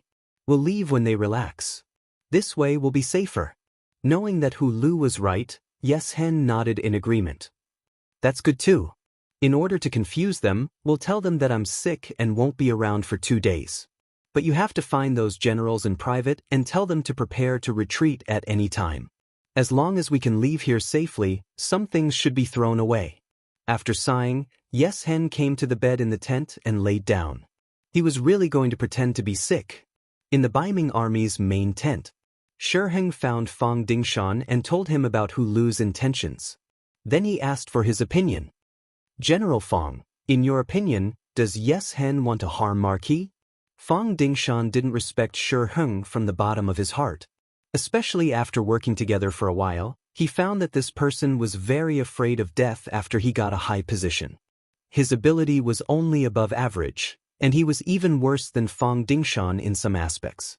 Fang Dingshan only had his current position because of his good luck and seniority. If Shiheng died in battle, then the position of commander would fall on Fang Dingshan's head. Therefore, Fang Dingshan really hoped that something would happen to Shiheng. It would be best if he was killed. Of course, he wouldn't show any of this. When he saw Shiheng's fear of death, Fang Dingshan despised him in his heart, but he said with a nonchalant expression, that shouldn't be the case. The Wala army only has 50,000 cavalry. If they really hurt you, they won't be a match for our Baiming army. Is commander overthinking it? After Fang Dingshan's explanation, Shiheng's worries were mostly gone. Thinking about it, if they really wanted to harm the Baiming army, the Wala army would have acted before the 100,000 cavalry left and not now. Now that there was no news of the 100,000 cavalry leaving, it was indeed not the time to act. He shook his head and said, "It seems like Marquis is overthinking it." "Commander, you must be overthinking it." Fang Dingshan chuckled. At this moment, a soldier outside the tent asked to see him. The moment he entered the tent, he confirmed that he was indeed sick. Now, the news had spread throughout the entire Vala cavalry camp. Under normal circumstances, when a general was on the battlefield, even if he was sick, he wouldn't tell anyone. This could easily affect the morale of the army. Therefore, Shiheng never thought that Yes Hen would pretend to be sick. "Okay, you can leave." After telling the soldier to leave, Shiheng chuckled. "It seems like Marquis is overthinking it. Forget it, let's not talk about this anymore." Marquis just got the news that the 100,000 soldiers from the 4 nearby cities are about to arrive. At that time, it will be time for us to attack the beginning city. General Fang, our chance to make a great contribution is coming. Then I shall congratulate you in advance, Commander. Fang Dingshan cupped his hands together. Then there was a burst of laughter in the tent. 50 miles away from the northeast of the beginning city, an army that stretched far away was gathering here. They were the troops of Bugnam of Gojoseon, Yang Chendong, who had rushed here from the direction of the Wulu Bone River. In fact, they had been here for more than a day. Considering that the other troops had not yet arrived at the designated location, Yang Chendong ordered the army to stop and rest. Everyone was exhausted from the rapid march. Next was the counterattack, and their physical strength must keep up. Tell the soldiers to eat some dry food, rest more, and don't light a fire. Yang Chendong instructed the captain of the Longwei 1st Brigade, Chiu Vi. Chiu Vi took the order and left. Yang Chendong looked at Beta Persei, who was standing beside him, and asked, "Where is the Far Eastern Army?" "Young master, I just received their telegram. They will arrive at the designated location by tonight at the latest. Then, they will wait for the young master's order and the counterattack will begin," Beta Persei said excitedly. They had been rushing all the way and finally, they were going to fight. Of course, he was happy because he loved fighting. "How many people do they have now?" Yang Chendong asked again. "Young master, almost all of the Liaodong army's 40,000 people have arrived. There are also nearly 20,000 people from the Mabe division and about 40,000 Mongolian cavalry. In addition, there are 70,000 Wala cavalry prisoners who are being guarded by General Shirwanshan and nearly 70,000 soldiers," Beta Persei replied respectfully.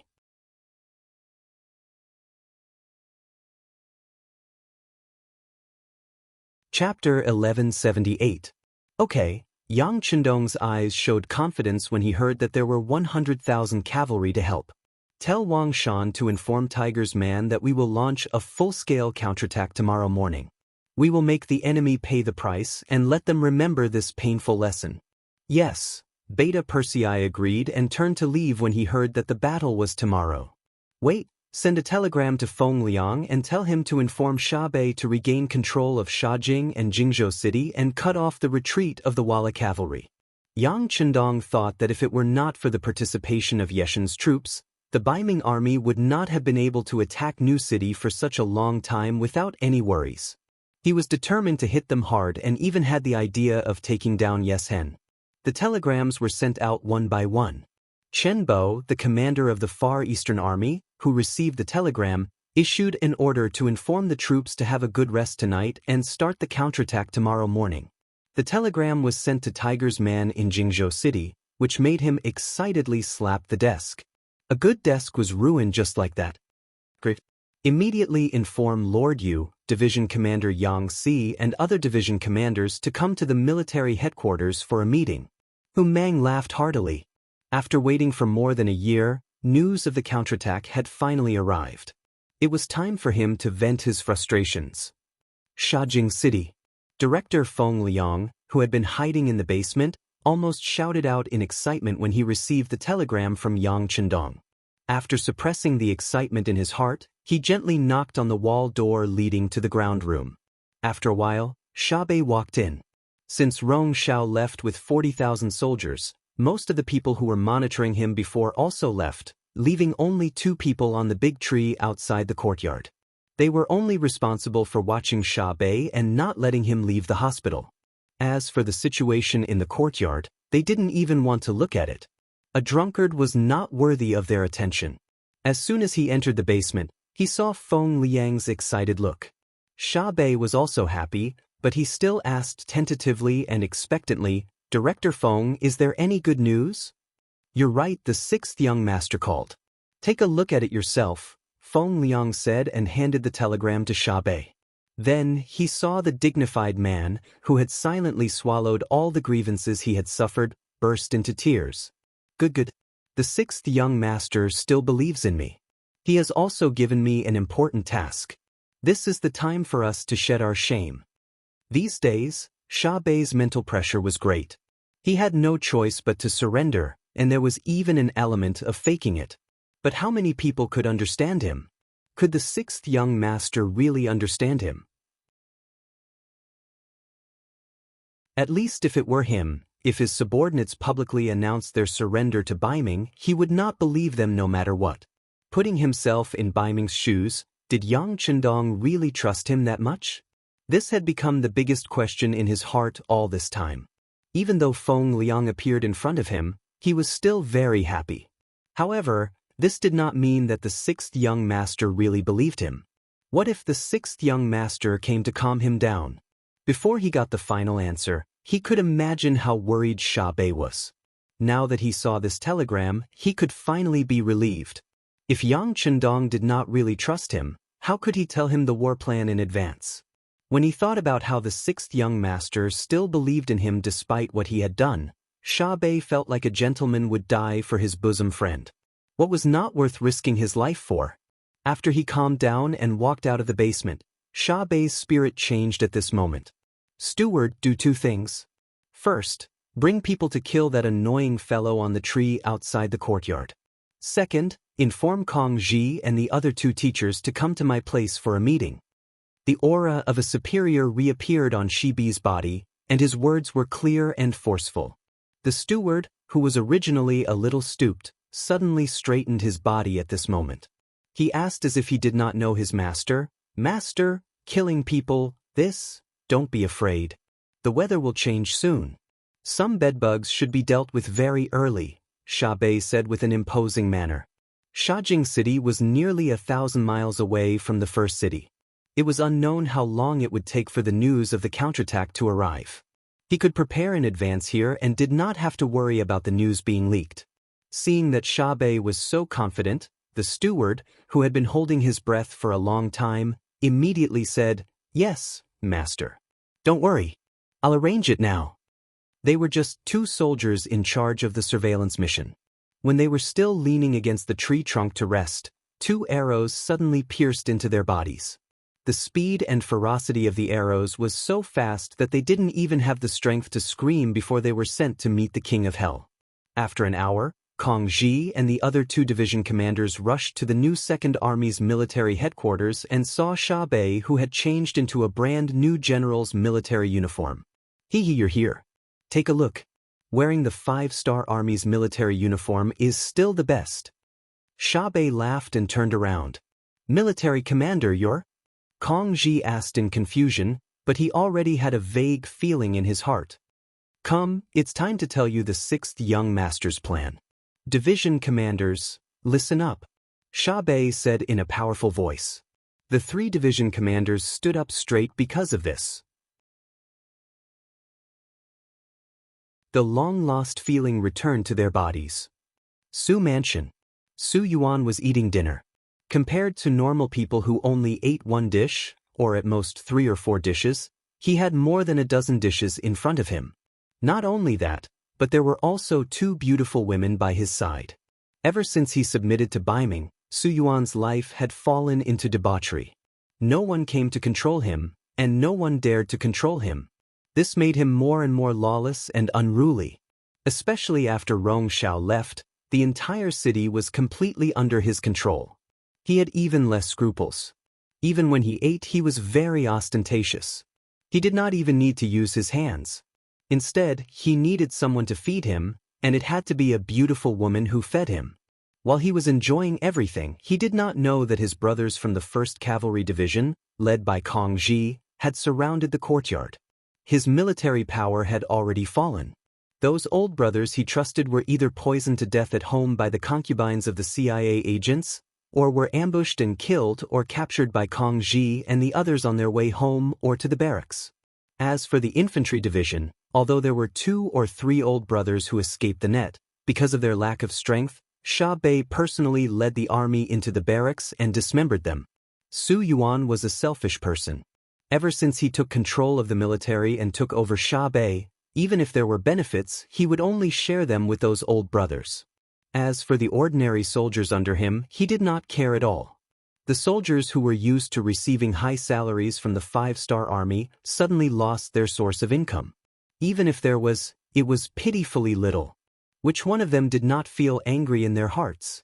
So when they saw Sha Bei wearing a general's uniform and leading troops into the barracks, not only did they not resist, but most of them even helped him to capture those who wanted to resist. The military incident ended with loud thunder and small raindrops. From the beginning to the end, there was no movement at all. Su Yuan, who had been enjoying himself in the mansion, did not notice at all. Until the housekeeper rushed into the dining room in a panic, Su Yuan was still lying in the arms of the beautiful woman and saying some dirty words. "Old master, something bad has happened." After the housekeeper rushed in, his legs went soft and he knelt on the ground. "What's going on?" Su Yuan frowned slightly. He was very angry at the housekeeper's performance, and he was even angrier that such a good atmosphere was disturbed.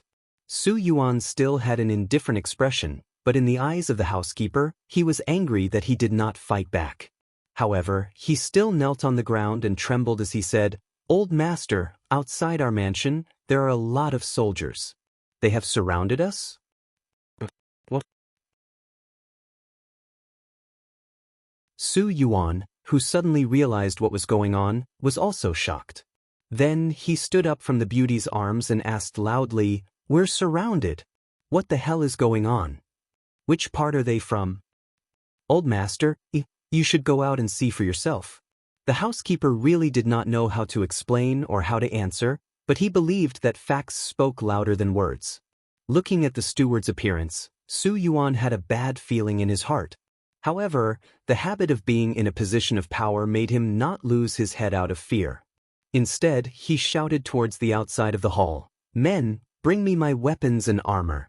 Su Yuan, who had put on his armor and picked up his weapons, opened the door with more than 40 bodyguards in the mansion. "Who dares to surround this general's mansion?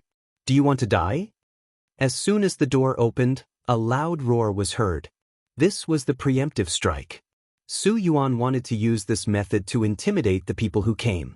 As long as the other party was scared, he could take the opportunity to leave here and go to the military camp to mobilize soldiers. At that time, whoever came to find trouble with him would die a horrible death.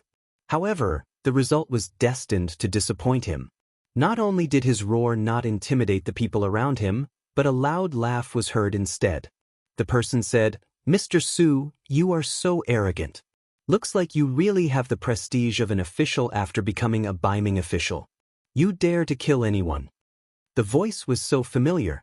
Su Yuan looked towards the source of the voice and saw his former colleague, the commander of the 1st Cavalry Division, Kong Ji, riding on a horse and looking at him with a smile on his face. What was even more eye-catching was that the other party was wearing the green uniform of the 5-Star Army and the white cape of the division commander. He looked majestic and heroic. The person who came was actually Kong Ji. Su Yuan knew that it was impossible to use his status to intimidate others. His expression changed from anger to a smile and said, "I was wondering who it was. So it's Mr. Kong. But what is the meaning of this? Why did you bring so many people to my mansion? Is there a military operation? Why didn't I know about it?"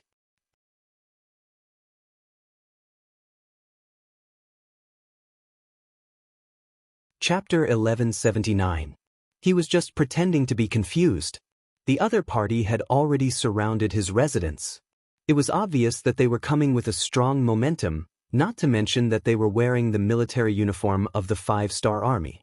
However, Su Yuan deliberately ignored this. He didn't mention it because he wanted to stall for time. He believed that the news of his mansion being surrounded must have spread. Perhaps if he held on for a little longer, his old brothers would come and rescue him. Seeing that Su Yuan was still talking nonsense, Kong Ji shook his head. This person was a little smart, but only a little smart. He didn't have a long-term vision. He was destined to not achieve anything big. "Sigh, Mr. Su, you don't have to pretend anymore. You should be able to see why I'm here. I think it's better for you to surrender so that you won't lose face in front of so many people." Kong Ji pointed out the truth. This was the same as poking through the last layer of window paper. It was somewhat out of Su Yuan's expectations. He couldn't help but be surprised. Hearing Kong Ji's confident tone, could it be that he had already taken over the entire Shajing city? If that was the case, then he was really in danger. But how could he do it? Not only was there his infantry division here, there were also the 1st Cavalry Division, the 2nd Cavalry Division, the 3rd Cavalry Division, and other troops. How could he, a small commander of the 1st Cavalry Division, convince them all? Unless Commander Ebay stood up personally. When he thought about Ebay, shouldn't he be drinking in his mansion now? Right? Why didn't the 2 people who usually kept an eye on the new 2nd Army report today? They should have sent a message before dinner. What was going on? Were they scared by the appearance of Kong Ji and the others? Even at this time, Su Yuan still didn't think that Ebay would stand up one day. After all, he was the one who wrote the public surrender letter. In order to please Baiming, he even killed his guard captain, Wu Xiaoyi. Such a person was basically useless. In a short period of time, it could be said that a myriad of thoughts ran through his mind. The final result was that they could still fight. Kong Ji first looked at the soldiers surrounding his mansion and found that most of them were still wearing the uniforms of the Baiming army. He immediately felt confident and stopped talking to Kong Ji. Instead, he said to the soldiers, "Brothers, Kong Ji has lost his mind and wants to deal with me. I am Baiming's personal lord of Shajing City. You want to deal with me because you want to fall out with Baiming, but have you thought about the consequences? You'll be beheaded and your family will be implicated." Needless to say, Su Yuan's shout did cause a certain amount of disturbance in the army. Even now, there were still many soldiers who didn't understand what was going on. It was only out of habit that they followed their commanding officer to carry out the mission. Just now, outside the mansion, when they saw that Su Yuan's mansion was surrounded, some people were confused. Now that these words were said, many people's faces changed dramatically. Some even looked at the leader, Kong Ji, with a somewhat different gaze. This change fell into Su Yuan's eyes and naturally made him very happy. He immediately added fuel to the fire and said, "This is clearly Kong Ji wanting to offend his superiors. This is all his own idea. Brothers, don't be confused and make mistakes with him. How about this? I will only catch the ringleader and don't care about the accomplices. If anyone is willing to follow me, it will be a meritorious performance. Later, not only will I not hold him accountable, but I will also reward him." The soldiers who were originally at a loss and muttering in their hearts became more hesitant after hearing Su Yuan's shout. Some people were even considering whether to stand by Su Yuan's side. Kong Ji didn't expect that at this time, Su Yuan could still make such a counterattack. He couldn't help but be amused for a moment and said, "What? Is this the final battle of a trapped beast? Do you really think that I didn't prepare at all before coming here? Humph. If you want to die, then this division commander will fulfill your wish. Come, invite the commander." Just a moment ago, Sibei had already arrived, but he didn't stand out. Instead, he stood outside the team. Kong Ji had already seen this. He thought of what Commander Sibei said in the previous meeting. He said that he didn't want to face the traitor Su Yuan, so he didn't have the intention to invite the commander. But now, the morale of the army was obviously shaken. If the commander didn't come out, then it was very likely that there would be a problem. The moment Sibei called for the commander, the crowd in the team panicked. Just as many people looked around, Sibei appeared. He was wearing the 5-Star Army's uniform, especially the shining golden beads on his shoulder. Even though the sky was about to turn dark, they were still very dazzling. Sibei finally appeared. When Kong Ji called for the commander, Su Yuan felt that something was wrong. This seemed to be completely out of his control and even imagination. And when he saw the Shui appear, this feeling became reality, making him feel as if he had been struck by lightning. A commander was a commander after all. His prestige wasn't something that Division Commander Kong Ji could compare with. In particular, there were all kinds of people. Due to the lack of time, there were people from all divisions. Kong Ji was only a division commander of the 1st Cavalry Division. It was obviously difficult for him to completely control them. But when it came to Sibei, this wasn't a problem. As a commander, which soldier wasn't his former soldier? Sibei's appearance caused the noisy discussions from before to immediately disappear. The situation was immediately reversed, and Su Yuan was pressured to the point that he couldn't breathe. After being stunned for a few breaths, Su Yuan's expression turned from black to white and then back to black. When he saw Sibei appear, Still wearing the 5-Star Army's uniform, he knew that things were going in the worst direction. But he still wouldn't give up without a fight. He was very clear what kind of role he had played before and how many things he had done wrong to the 5-Star Army. In the new Second Army, anyone could surrender, but he couldn't. Based on what he had done, even if Si-Bei didn't kill him, he wouldn't be able to answer to Bugnam of Gojoseon. He didn't have any friendship with Yang Chendong. He didn't believe that Yang Chendong would spare him, a two-faced person. If he didn't want to give up without a fight, then he could only fight back. Even if Si-Bei personally appeared, Su Yuan still pretended to be unafraid and shouted, "Commander Si-Bei, aren't you sleeping every day? What are you doing here? I know. You must have been threatened by someone, right? The person who threatened you is Kong Ji, right? Don't worry, with me here, no one can hurt you. As long as you stand on my side, I can guarantee your safety." Originally, because of Si-Bei's appearance, all the soldiers started to take sides. But with Su Yuan's shout, some of the weak-willed soldiers became confused. Could it be that Kong Ji really threatened the commander and that Kong Ji wanted to rebel? The changes in the soldiers below didn't escape Si-Bei's eyes.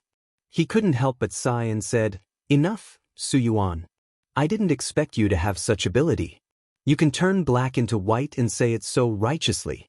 I'm afraid that people who don't know you will really believe your words. But what's true is true.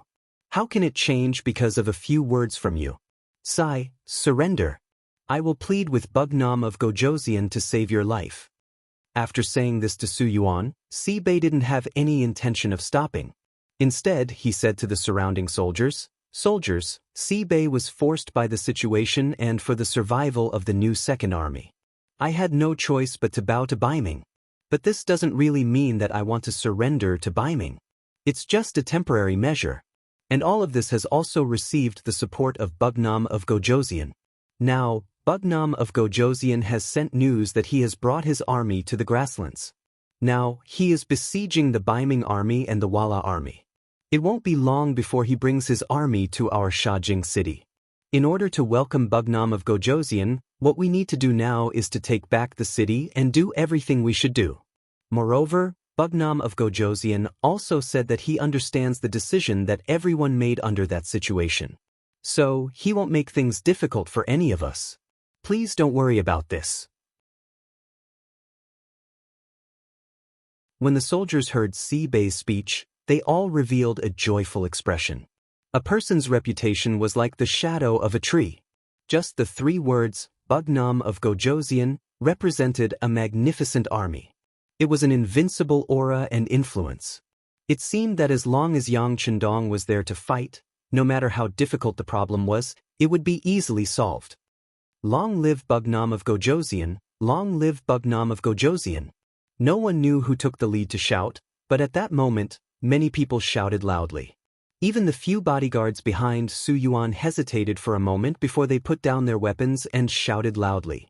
To others, the thunder-like shouts were shocking, but to Su Yuan, it was no less than a death sentence. He knew that the overall situation was set, and he could not turn the situation around. Thus, he fell into a state of madness. He suddenly pointed at Si-Bei and said, You are a villain, a fickle villain. Villain, you are talking about yourself, right? The 5-Star Army has treated you well, and Bugnam of Gojoseon has treated you even better. You actually secretly contacted Baiming and thought of betrayal. People like you are the one who is shameful. This time, without Si-Bei saying anything, Kong Ji had already started to scold. Unlike Su Yuan, who got his position as a division commander with Si-Bei's help, Kong Ji's position as a division commander was personally appointed by Yang Chendong. Moreover, Kong Ji was a Han Chinese. He had once served in the 5-Star Army and performed well. Although he was not Yang Chendong's student, in terms of loyalty, he was much stronger than a foreigner like Su Yuan. Su Yuan, who had already gone crazy, did not pay attention to Kong Ji. Instead, he looked at Si-Bei and said, "Tell me, did you never trust me? You are lying to me, right?"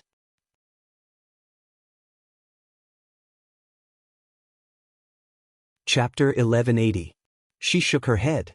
If she didn't trust Su Yuan, she wouldn't have taken the initiative to ask Yang Chendong for the position of infantry division commander. It could be said that her one-sided kindness had harmed the other party. But now, there was no need to explain this. She didn't say anything, which made Su Yuan burst into laughter. I knew it. Haha, you never trusted me. You're a despicable person. For your big plan, you don't care about anyone's life. Even your guard captain, Wu Xiaoyi, you killed him without hesitation. A person like you is inhumane. Whoever follows you will be betrayed by you sooner or later. Bullshit. Kong Ji was still the one who shouted. The matter of guard captain Wu was originally discussed with the military commander. He also volunteered. If he didn't do that, how could you rest assured that the military commander had really surrendered? He used his own life to ensure that our entire new Second Army didn't scatter and fall into chaos. He is the biggest hero. Kong Ji's eyes turned red when he talked about Wu Xiaoyi's matter. Wu Xiaoyi's death was his own request. At that time, Kong Ji and Shi Bei both shed tears after hearing it.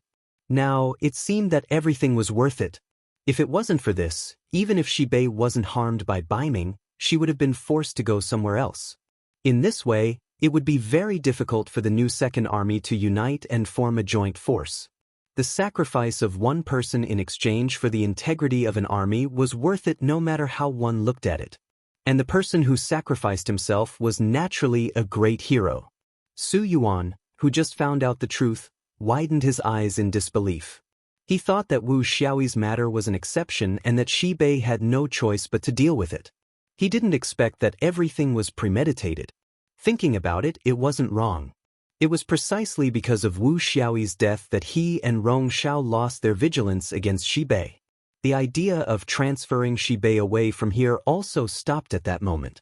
He had never thought that all of this had been discussed beforehand. Thinking about how he had already fallen into someone else's trap from then on, and how it was normal for him to end up like this, he had nothing to say about his defeat. Su Yuan, who knew the truth, seemed to have aged a lot in that instant. In the eyes of the others, it was more or less unbearable. After all, this was his old brother. Sai, you should decide on your own. You should know that once you fall into the hands of others, it will be difficult for you to even die. Originally, Sherbi wanted to plead with Yang Chendong, but looking at this person's recent actions, it was simply unforgivable. Instead of waiting to be captured and tortured, it was better to have a quick death. It could also be considered as leaving behind the last bit of dignity in life. As soon as he said that, Su Yuan's body, which was about to collapse, straightened up again. People said that a bad life was better than a good death. He didn't want to die, and with a plop, he knelt in front of Sherbi. Military commander, I don't want to die. We are old brothers who have gone through fire and water together for many years. Please spare my life for the sake of my hard work even if I didn't make any contributions. Bugnam of Gojoseon admires you so much. As long as you are willing to plead for mercy, he will definitely spare me. As he spoke, he crawled on the ground and quickly came under Sherbi's mount. Su Yuan spoke with snot and tears. Looking at Su Yuan's appearance, Sherbi felt a trace of pity, but military discipline was a mountain, so he still turned his head to the side. If he really let Su Yuan go, how would he explain to the sixth young master, and how would he explain to the dead Wu Xiaoyi? After continuously crying a few times, there was no response from Sherbi. Su Yuan's eyes flashed with madness, and he suddenly shouted, "No! We are old brothers who have gone through hard times together. You can be a military commander, but I can only be a division commander. You can obtain Bugnam of Gojoseon's trust, but I can't. I don't accept this. Sherbi, I will kill you. I want you to go to hell with me." As he shouted, Su Yuan pulled out his waist knife, raised it high, and chopped down at Sherbi. Poochie! A sharp curved knife pierced through his body. Su Yuan's eyes widened as he watched the tip of the knife come out of his chest. He then looked back at Kong Ji, who was one step ahead of him, and the light in his eyes quickly dimmed. His head drooped and he died on the spot. This was the ugliest of human nature. When you made a mistake, you didn't know how to repent. Instead, you just blamed everything on others. When things were irreparable, you would plead for mercy. When your pleading failed, you would reveal your true nature. Unfortunately, Kong Ji had long been prepared for this move, and at the crucial moment, killed him first. "Bury him." Shi sighed and said to the bodyguard beside him. Then, he didn't look at Su Yuan who was killed. Instead he said to Kong Ji, "Change the flag. Announce to all the people in the city that we have changed flags and have returned to the embrace of the 5-star army." This was how the superiors were. They couldn't be too soft-hearted.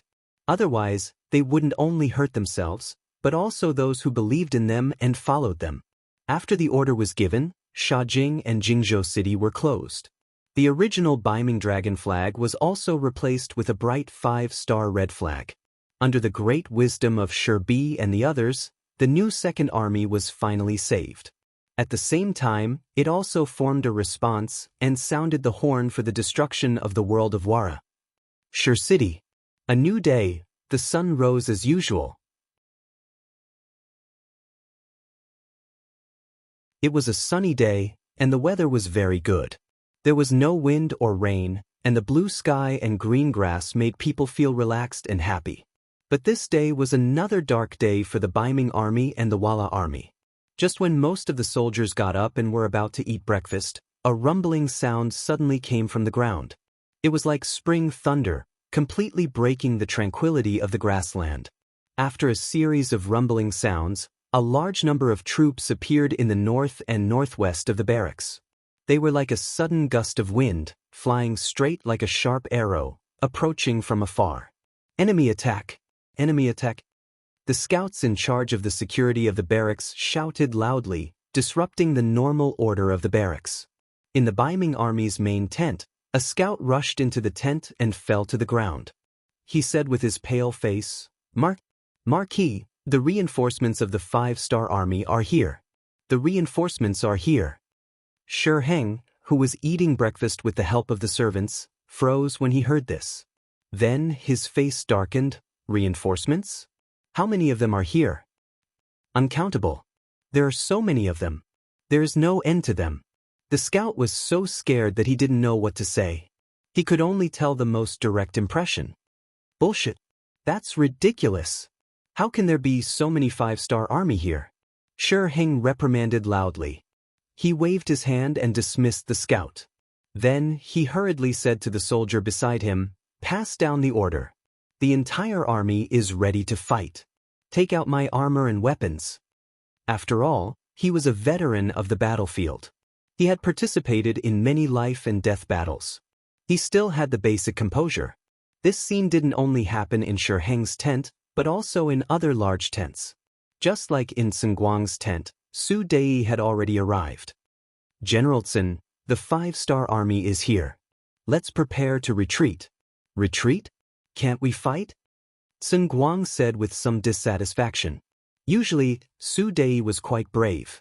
Back then, they were able to break through the outer city of Shi City by relying on his bravery. But now, he became so cowardly. "How do we fight? Why don't you go out and take a look?" Su Dei shook his head bitterly. He was very clear about Sun Guang's courage. However, if he could still say these words after seeing the lineup of the 5-star army, then he really had to admire him. Sun Guang, who was a little suspicious, really walked out of the tent. When he saw the endless cavalry of the 5-star army not far away, he almost rolled down from the platform. He was already sweating profusely. He looked at Su Dei and said anxiously, "Retreat, retreat. Everyone retreat." This was the answer Su Dei wanted. He didn't have the slightest intention to remind Sun Guang that Shi Heng hadn't given the order to retreat.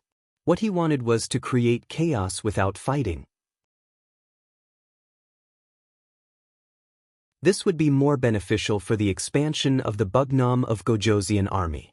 Sun Guang ran away without any backbone. At this moment, Shi Heng was still arranging the defense at the front line.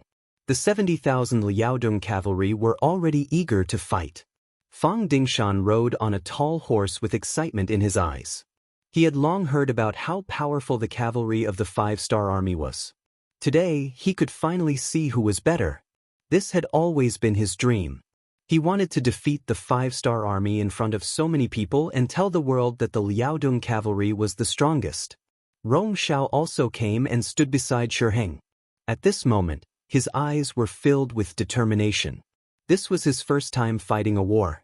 He had never experienced such a cruel scene before. He thought that fighting a war was just as exciting as storytelling. He didn't know the dangers and bloodshed in it. Rong Xiao's confidence came from the 100,000 soldiers behind him. In his heart, he was secretly happy that he could perform well in front of Admiral Shiheng. In his opinion, his side had a few 100,000 cavalry and infantry. It was enough to fight against the reinforcements of the 5-star army. Perhaps it would be a great achievement, a great contribution. Compared to Rong Xiao's calmness, Shiheng, who was riding on the horse, had a worried look on his face. He had a feeling that since the reinforcements of the 5-star army appeared so openly, they must have come prepared. Then what was their backup plan? Was it just a cavalry charge? Facing the Baiming army that was making all kinds of preparations, there would be no victory in this kind of charging formation. Was the 5-star army crazy? Why did they choose to fight like this? Just as Shiheng was thinking about the reason for all of this, where was the 5-star army's backup plan, and how to fight this battle, a messenger appeared with a panicked expression. Marquis, bad news, bad news.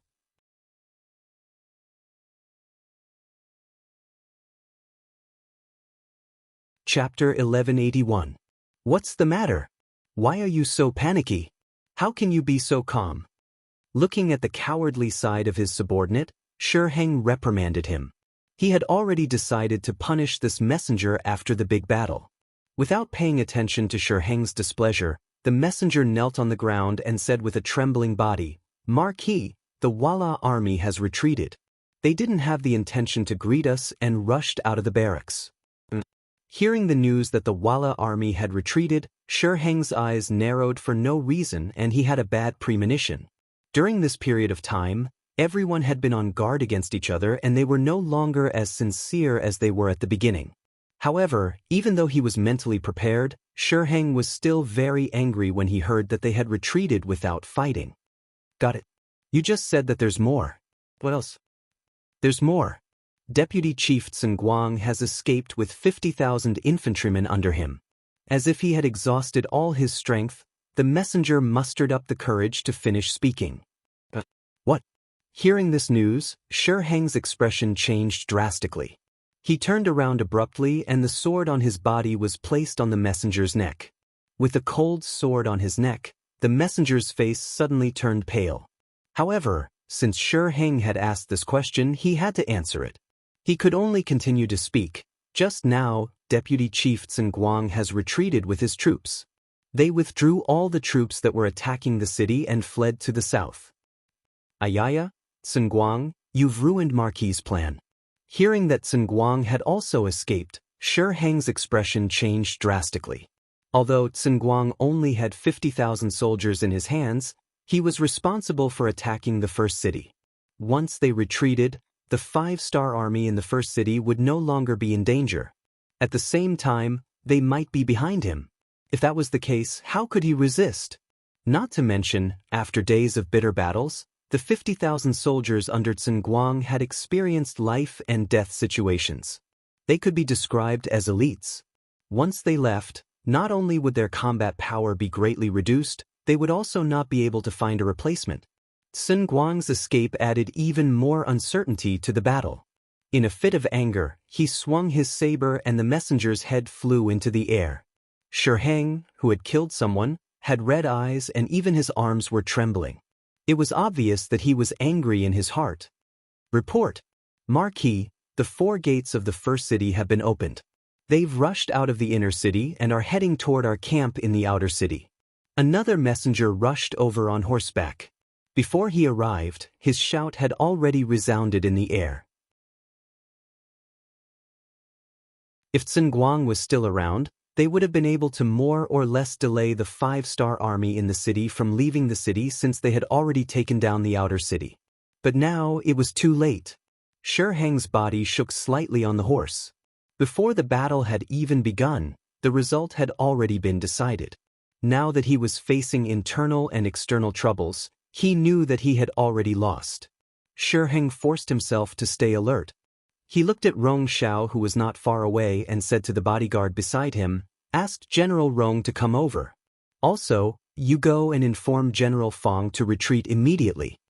Rong Shao was still riding on his horse, feeling the tense atmosphere before the battle. For him, who was on the battlefield for the first time, this feeling was very exciting. It caused his adrenaline to rise uncontrollably. His face also turned a lot redder because of this. General Rong, Marquis wants to see you. The bodyguard walked over and conveyed Shi Heng's military order. Okay, thank you for your trouble. Rong Shao was very excited when he heard that Shi Heng wanted to see him. He, who had focused all his attention on the battlefield, did not know what had happened behind the scenes.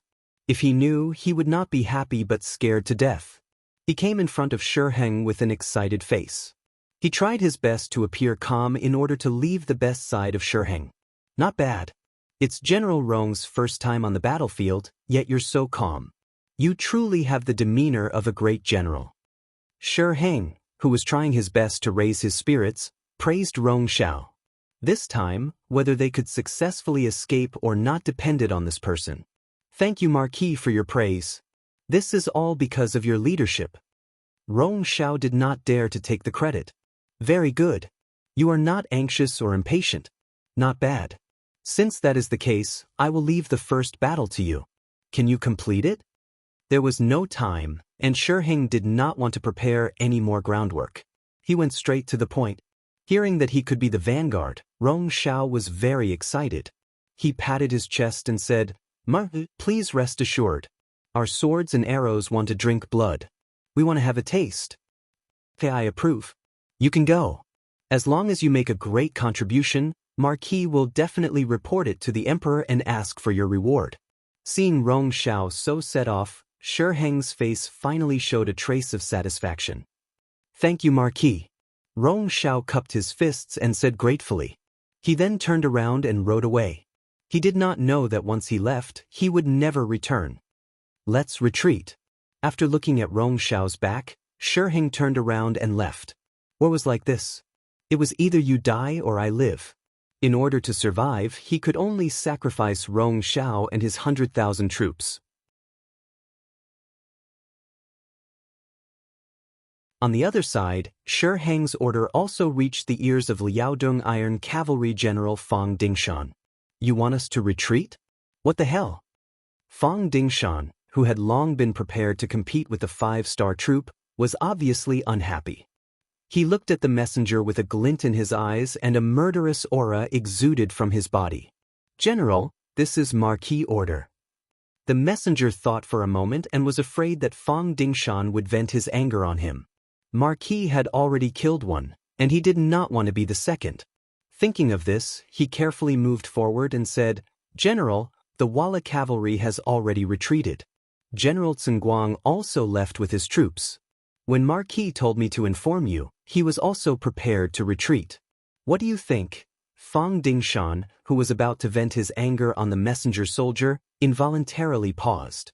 After about 3 breaths, he let out a long sigh. I see. Thank you for the information.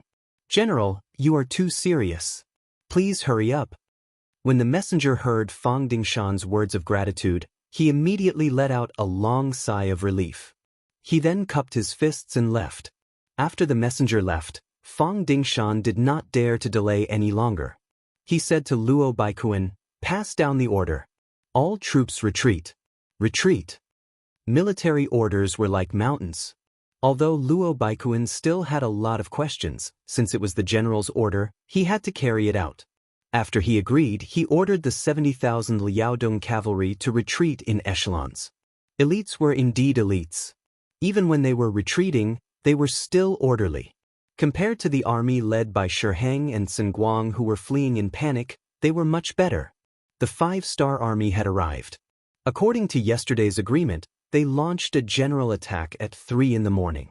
Hundreds of thousands of soldiers outside the city and tens of thousands of soldiers inside the city launched an attack together. If Shi Heng could have predicted this, or if he could have remained calm in the face of danger, with his advantage in numbers and the cooperation with the Wara cavalry, he might not have lost the battle. On the contrary, as long as he persevered, victory was not impossible. After all, The provisions of the new army in the beginning city had been used up. Just this morning, Yang Si took out all the food he had stored and made a delicious meal for the soldiers. It was as if he was going to break the axe and sink the boat. If such an opponent could be suppressed, it would only take a long time for the morale to drop, and it would be time for a counterattack. Unfortunately, under a series of small actions and preparations, Bai Ming and Walla could not be of one mind, let alone fight the enemy together. When he learned that the 5-star army suddenly appeared in the east and north and began to attack, leader Yes Hen decisively gave the order to retreat. He could not guarantee that when the 5-star army arrived, the Bai Ming army could not be relied on. He would never put his hopes on the so-called allies, especially those who were not reliable. Yeshen's retreat was just a signal to retreat. Next was Guang's 50,000 soldiers, Fang Dingshan's 70,000 Liaodong cavalry, and Shi Heng's 30,000 elite soldiers.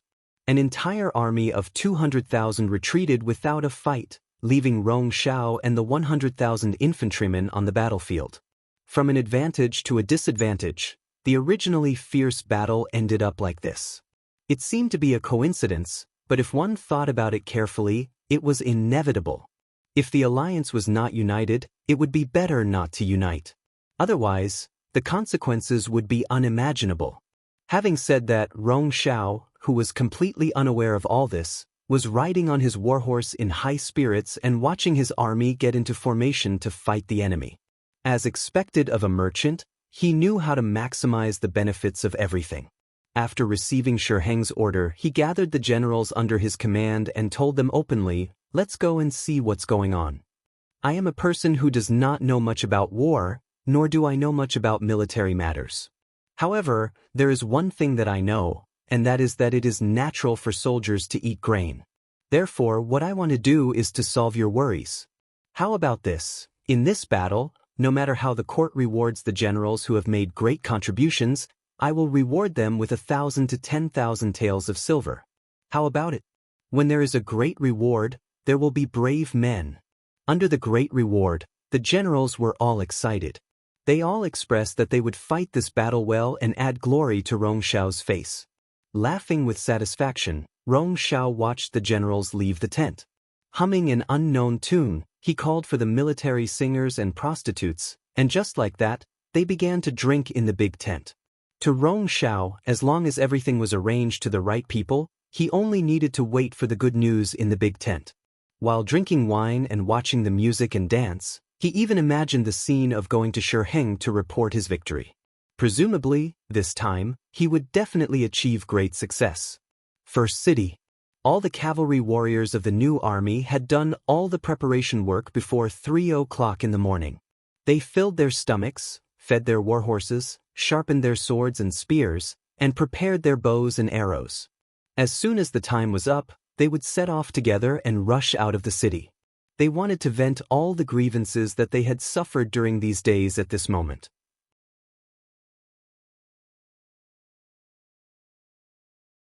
Chapter 1182.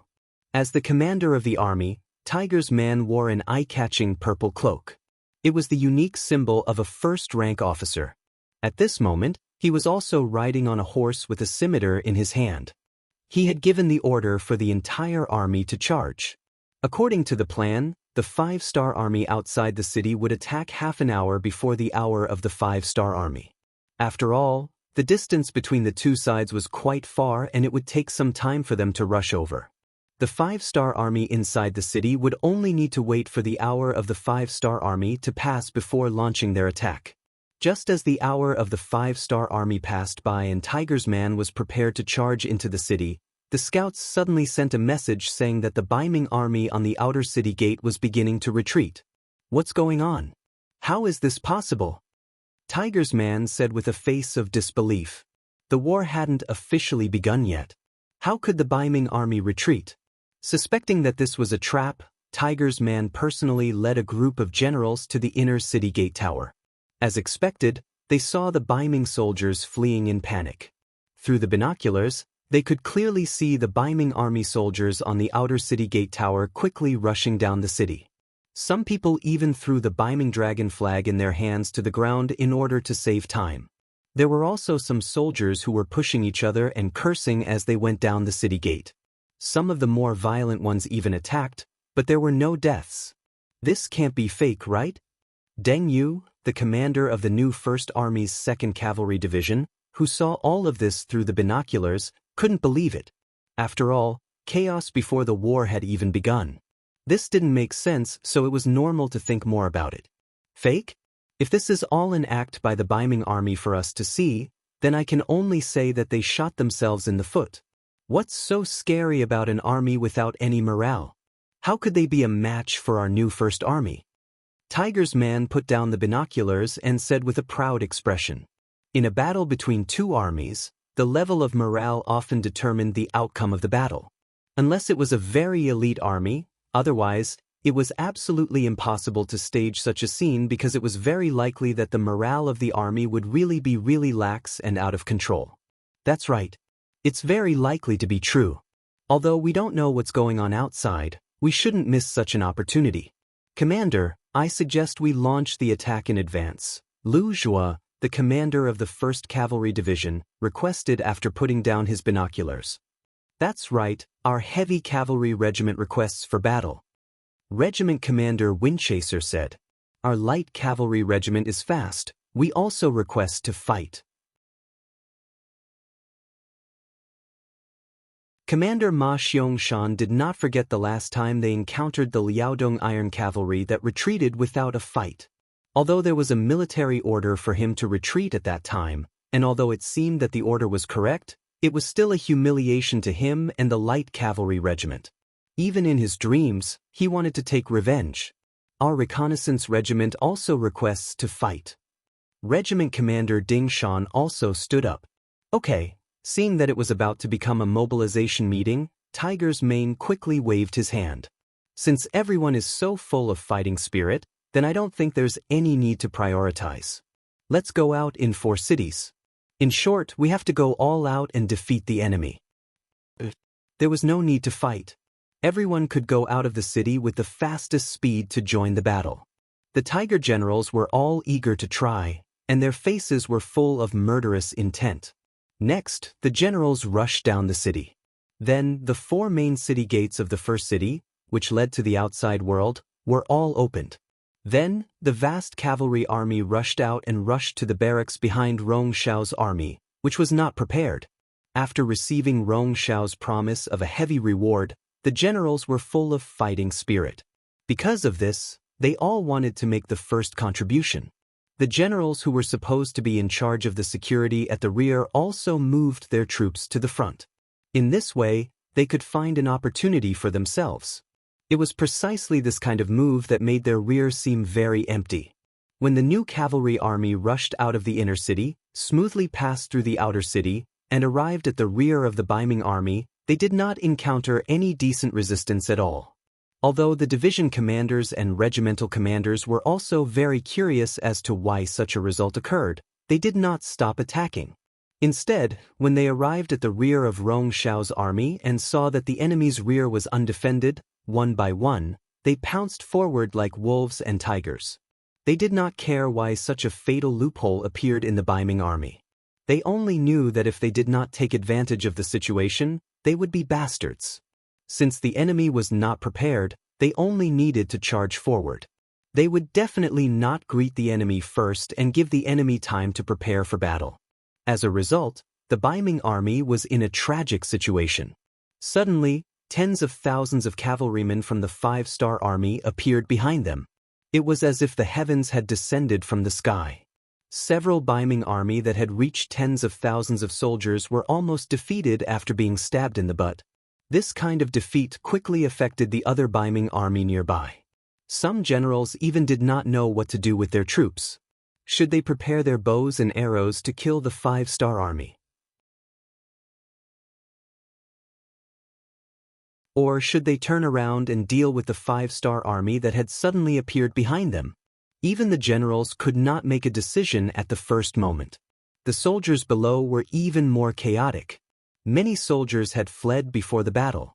There were also many people who were smart enough to kneel on the spot and raise their weapons high. They were already prepared to surrender. 100,000 soldiers. Although it seemed like a lot, if they really fought, it would be difficult to kill them all even after a day and a night. However, when the thoughts of surrendering and fleeing took over, it was not that difficult to deal with. In less than an hour, the army began to collapse. When the 5-star army arrived in front of them, it did not take much effort for them to easily obtain victory. The 1st Cavalry Division was the most outstanding cavalry. Under the leadership of Division Commander Tian Hu, they were the first batch of 5-star army cavalrymen to charge into the Baiming army. The original 10,000 soldiers had now expanded to 20,000 under Yang Chendong's special permission. This was also their first battle after the expansion. Division Commander Tian Hu's request for everyone was to perform well, especially the veterans. They had to set an example for the new recruits and let them know what it meant to be invincible and invincible. When the 20,000 cavalrymen rushed over excitedly, they saw that the Baiming army was basically defenseless. The scene of kneeling and surrendering was so spectacular and so ironic. Even Division Commander Tian Hu, who had experienced countless bitter battles, did not know how to describe what he was seeing at this moment. Division Commander, what is going on? 1st Cavalry Division Commander Tai Mu rode to Tian Hu's side and scratched his head with a confused expression. Not only Commander Tai Mu, but even Tian Hu himself did not know what was going on. However, he was still a division commander and had been placed in an important position by Yang Chendong. His ability to adapt was still very strong. After a short moment of hesitation, he said, "Let's not care about that. We will continue the pursuit as planned. As for these captives, let the people behind us deal with them." The 1st Cavalry Division was the strongest cavalry division. What they should be doing was searching for the strongest opponent that matched their status, not standing here and receiving captives. After Tian Hu gave the order, the 20,000 cavalrymen leaped over the captives and continued to charge forward as if they did not see them. Even when they passed by Rong Xiao's camp, they did not have any intention of stopping. Following closely behind were the new army and the Liaodong Cavalry Division. They only stopped for a moment before making the same decision as the 1st Cavalry Division. They let go of the Baiming captives and continued to chase forward. Before they came, Yang Chendong had personally given the order that their opponents this time were the Wala Cavalry and the 70,000 Liaodong Cavalry of Baiming. As long as they dealt a heavy blow to them, the 5-star army would have no opponents on the grasslands in the future. This would be a great achievement. As for the Baiming captives who did not even have the will to fight, who would care about them? 3 armies passed by one after another without the slightest pause. This frightened Rong Xiao, who was in the tent. A moment ago, he was still drinking wine and watching music. However, in the next moment, someone came to report that the army was in chaos. The 5-star army cavalry appeared from all directions, and several generals had already knelt down and begged the 5-star army to surrender. The wine that he had just drunk was spat out from his mouth. Rong Xiao sat there in a daze, as if he had been struck by lightning. It was not strange for him to have such an expression. If it was someone else, they would not be any better. It was just 100,000 Ming Dynasty soldiers. Even if infantry were weaker than cavalry, they should not have been defeated in less than an hour. Moreover, didn't they also have cavalry? Whether it was the Wala Cavalry or the 70,000 elite Liaodong Cavalry, what did they do? Did they also lose? There were too many things that he could not understand. At this moment, Rong Xiao did not know that Shiheng and the cavalry had already escaped. He was still sitting there like a fool. Until the sound of tremors came from the tent, and someone came to report that the 5-star army cavalry was charging towards the tent. Rong Xiao was even more cowardly as he buried his head under the table. He did not even dare to raise his head. He did not have the demeanor of a commander of 100,000 soldiers. At this moment, Rong Xiao could only pray in his heart that no one would notice him. No one would discover him. Perhaps his prayers really worked. Surprisingly, those cavalry troops didn't enter his tent and just ran past him several hundred meters away. The outside quickly returned to silence, and no one came into the tent. Rong Xiao patted his chest and got up from the table. Then he saw that everyone in the tent was like him, trembling on the ground.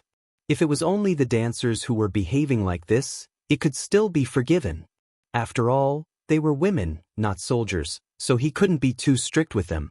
However, the bodyguards who were protecting him were also behaving like this, which really made Rong Xiao furious. He couldn't help but shout loudly, "What are you all doing?"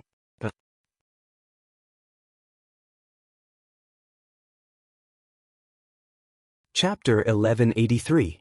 This shout scared the bodyguards who were kneeling on the ground. None of them dared to raise their heads. Rumble! Rong Xiao, who was about to stand up and teach those bodyguards a lesson, once again hid under the table. His body trembled once again. Rong Xiao was about to stand up and teach those bodyguards a lesson. However, the same thing happened again. The cavalry passed by the camp again and did not disturb them. When everything quieted down, Rong Xiao lifted his head from the desk and saw that the bodyguards were still in the same position. He was furious. Just as he was about to scold them, the cavalryman came again, forcing him to bury his head in his chest again. This repeated 3 times. It was the 1st Cavalry Division, the New Army, and the Liaodong Cavalry Reinforced Regiment that passed by. This scared Rong Xiao 3 times, but it also made him more courageous. Holding a sharp long sword in his hand, he stood up. He wanted to kill 1 or 2 of the bodyguards. He wanted to remind the others that he was the master. When there was danger, they should protect him and not just care about their own lives. Another rumbling sound rang out, but to Rong Xiao, who had already experienced it 3 times, it no longer had any effect of intimidating him. However, just when he thought that the cavalry would pass by safely, the footsteps outside the tent were getting closer and closer. Then, the curtain of the tent was opened from the outside. The commander of the 1st Cavalry Division, Lu Zhua, walked in with a group of soldiers. They had also seen some tents here and had come to search them out of curiosity. As a new army that had guarded the city for several months and been trapped for more than a year, their combat strength had dropped a level due to the lack of nutrition. Yang Chendong took this into consideration and ordered them to stay and clean up the battlefield. It was the easiest job.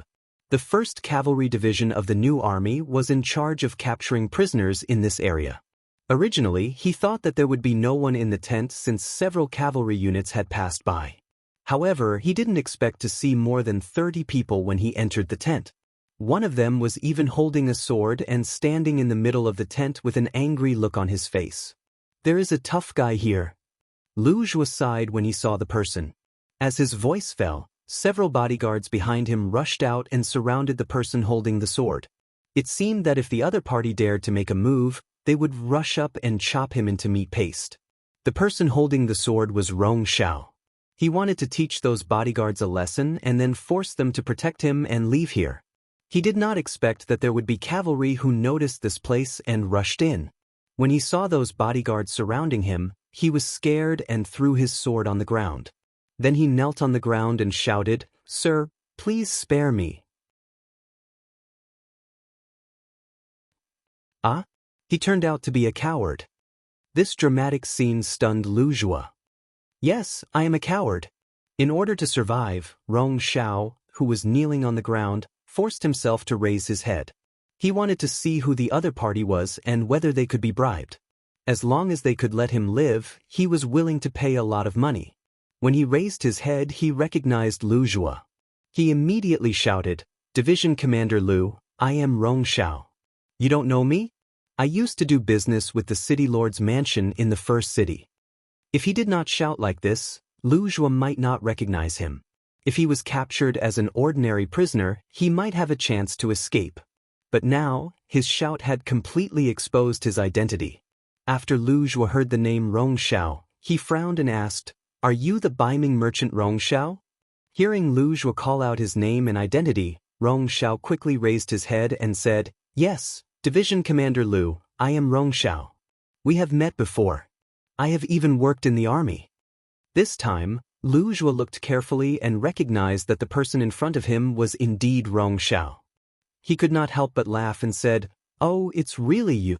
Come, get up quickly." As he spoke, he walked over and made a gesture of supporting him with both hands. Receiving such treatment, Rong Shao's face was naturally filled with joy. He stood up with a smile on his face. But soon, this smile froze on his face because the next moment, a heavy punch hit his lower abdomen. With just one punch, he vomited all the food that he had just eaten. Rong Shao's name could be said to be well known in the beginning city. Unfortunately, it was not a good reputation, but a bad reputation. It was this person who became Bai Ming's lackey. He first persuaded Su Yuan and forced the entire new Second Army to surrender to Bai Ming. For this matter, Commander Tiger's Mane had given a strict order that if one day they could catch Rong Shao, they should not be polite to him. Lu Zhuan naturally remembered this in his heart. He thought that this person was still abusing his power in Shajing City. He never thought that he would meet him here. How could he be polite?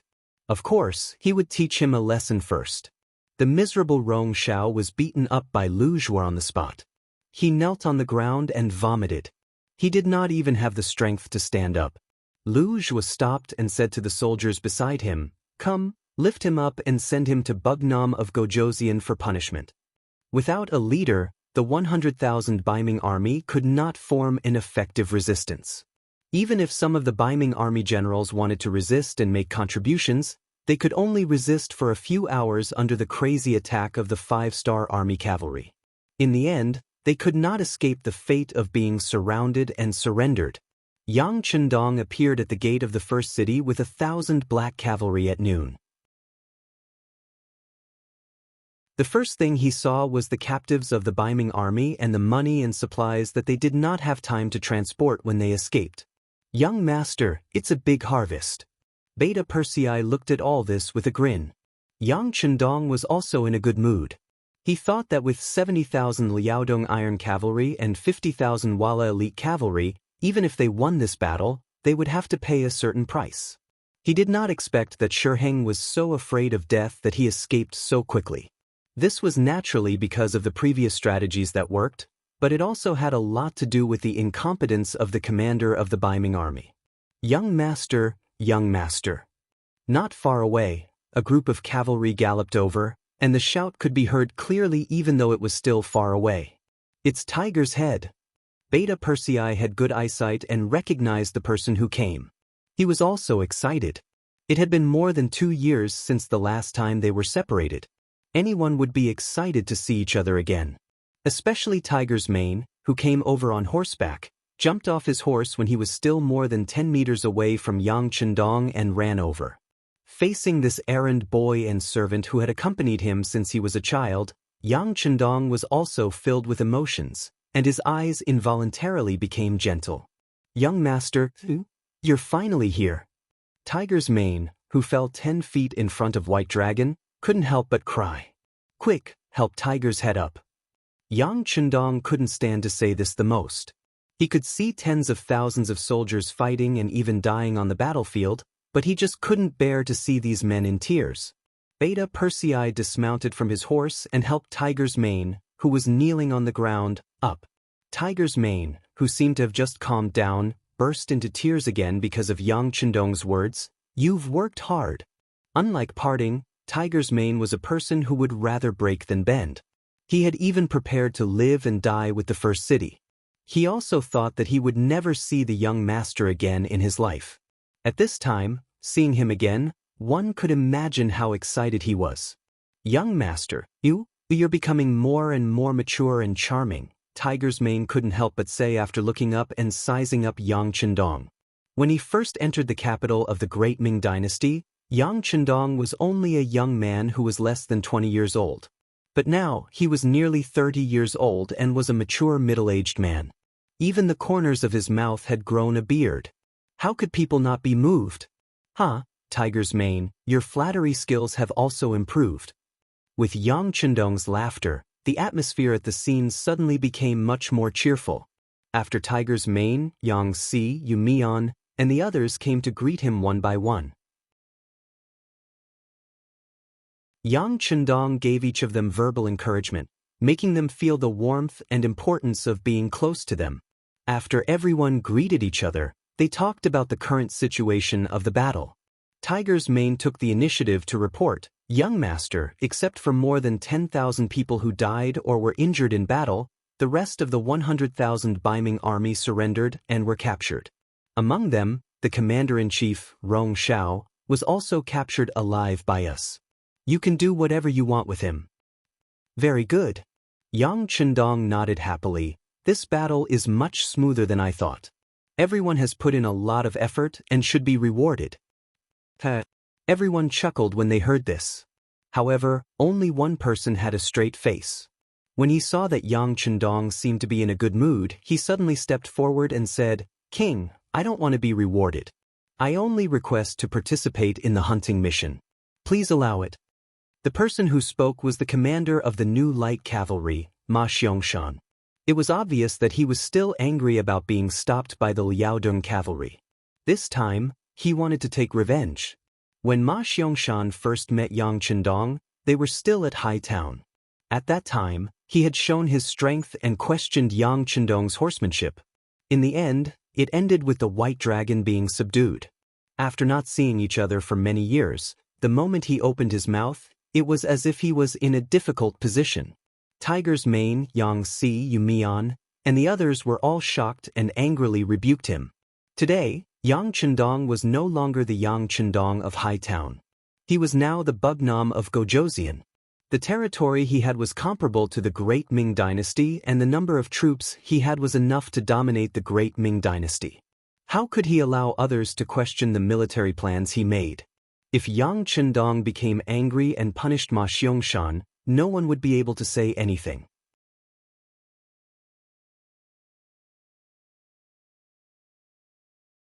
Chapter 1184.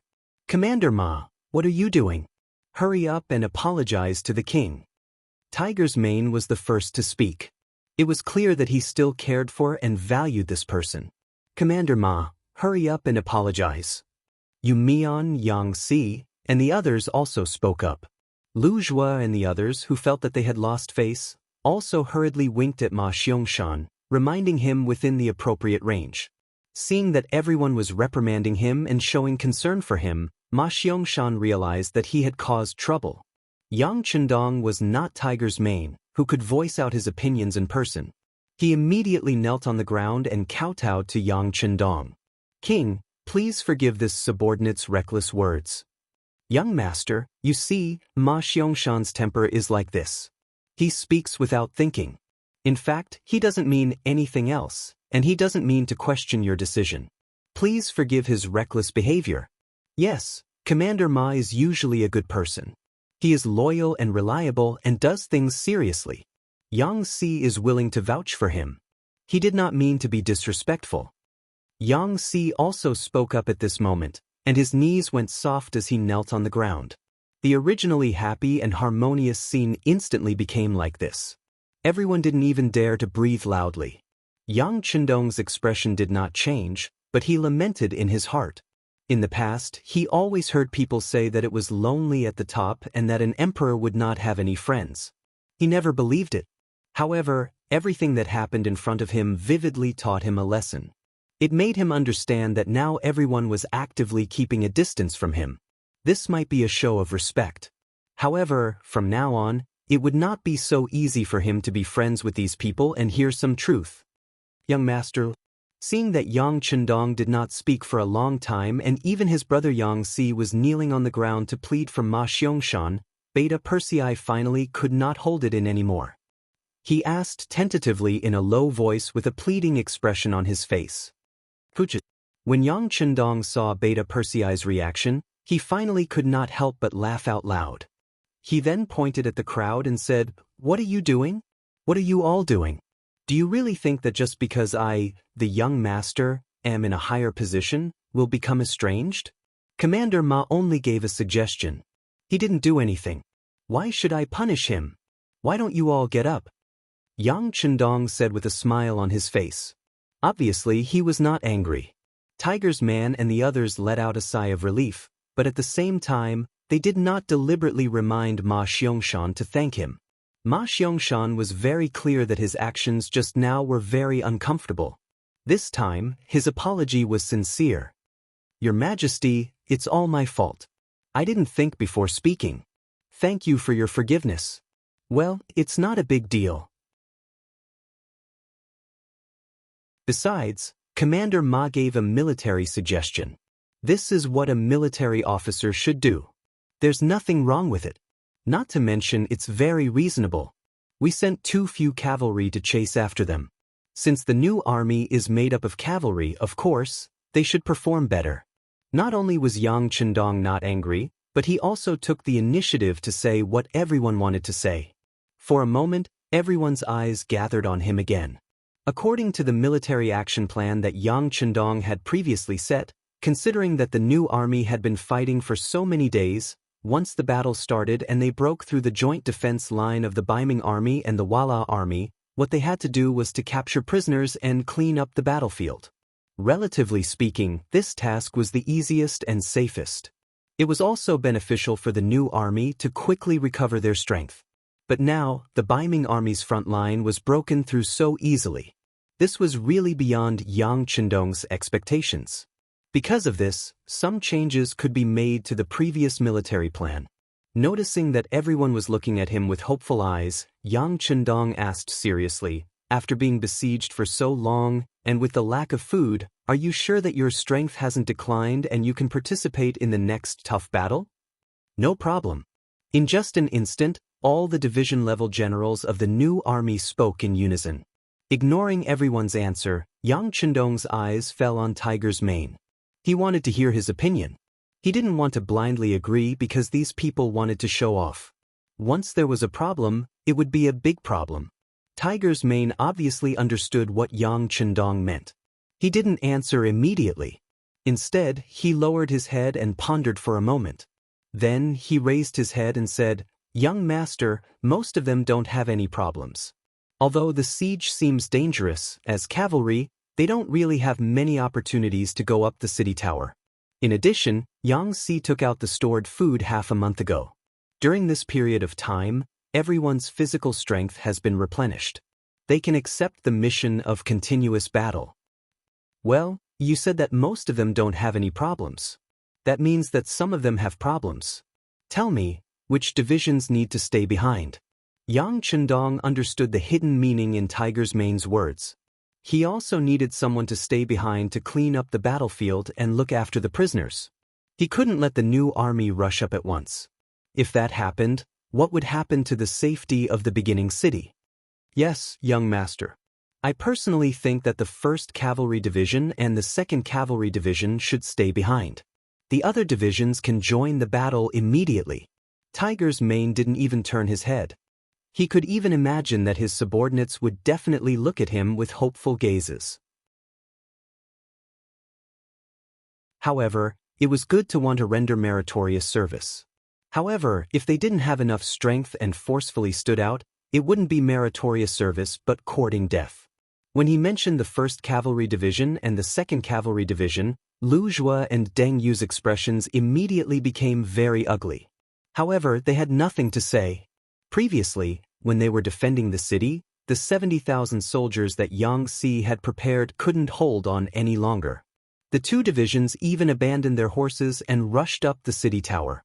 Only then did they protect the city. Because of this, their losses weren't small. Now, it was most appropriate for them to stay behind to defend the city and look after the prisoners. After Tiger's mane finished speaking, no one objected. Yang Chendong knew that this should be a result that everyone could accept. He immediately said, "Very good. If that's the case, the 1st Cavalry Division and the 2nd Cavalry Division will stay behind.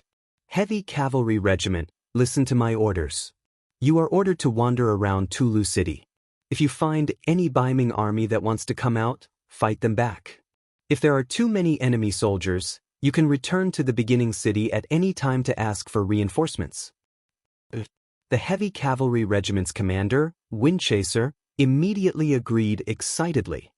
"Light Cavalry Regiment and Reconnaissance Regiment, rest for a while. After that, you will set off with this king and kill your way to the Hanoi area. This time, we will make the Wara Wara pay the price. I want Yeshin's head." Yang Chendong's voice became louder and louder as he spoke. The two commanders, Ma Xiong-shan and Ding Shan, immediately agreed loudly. As the war went surprisingly smoothly, Yang Chendong's vision was no longer limited to taking back the lost cities. Instead, he wanted to make a crusade against his enemies and opponents. And this time, his target was the leader of the Wara Wara, Yeshen. Although Baiming was also an opponent, after all, they had a deep foundation and were powerful. If he tangled with them now, he didn't know how many troops and time he would have to invest. This was not in line with Yang Chendong's current development goal. It was better to let go of the opponent first and clench his fists to deal with Yeshen first. Of course, if Baiming didn't know what was good for them and still came out to mess things up, then he didn't mind fighting a few more battles with them. The new army's military plan had been adjusted. Everyone went to prepare.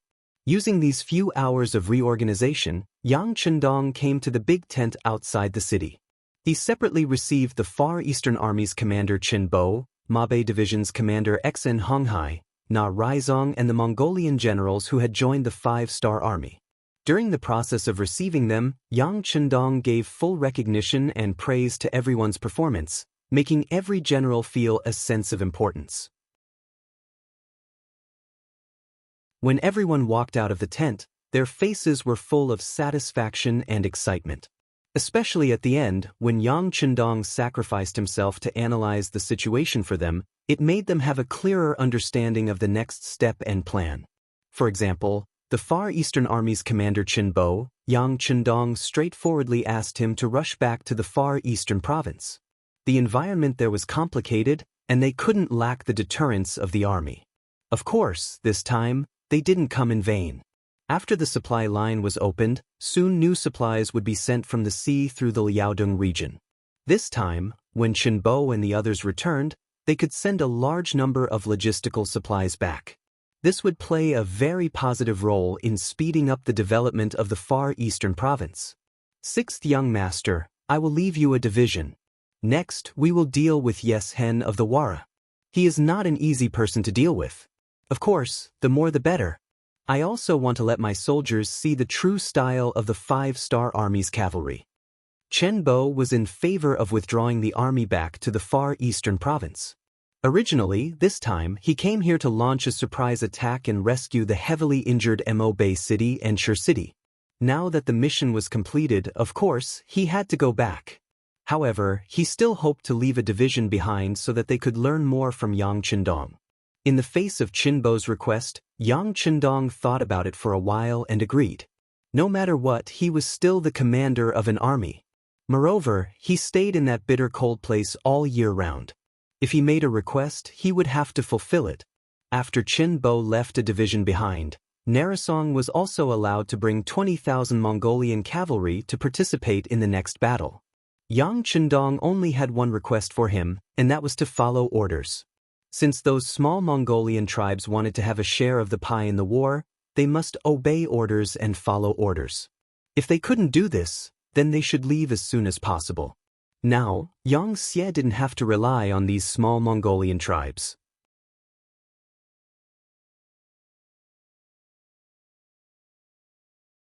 Chapter 1185. Yang Xie's continued growth and economic development, especially after defeating the Baiming army and the world of Wara, made the small Mongolian tribes see the rise of a powerful 5-star army, a new force. They could only look up to the 5-star army and didn't dare to have the slightest disrespect. After knowing that the order was personally given by Bugnam of Gojoseon, no one dared to refuse. They all said that they would obey the military order, and some even directly said that they wanted to join the 5-star army. In their opinion, finding a strong backer would be more beneficial to their tribe's future development. For those who wanted to rely on him, Yang Chendong didn't have no choice but to accept all of them. He asked Yang Heir to investigate carefully and make sure that their strength could play a role before accepting them. On the contrary, some of the small tribe leaders who had their own plans were already dead in Yang Chendong's heart. For the future generations, he wouldn't allow other armed forces to exist under his rule.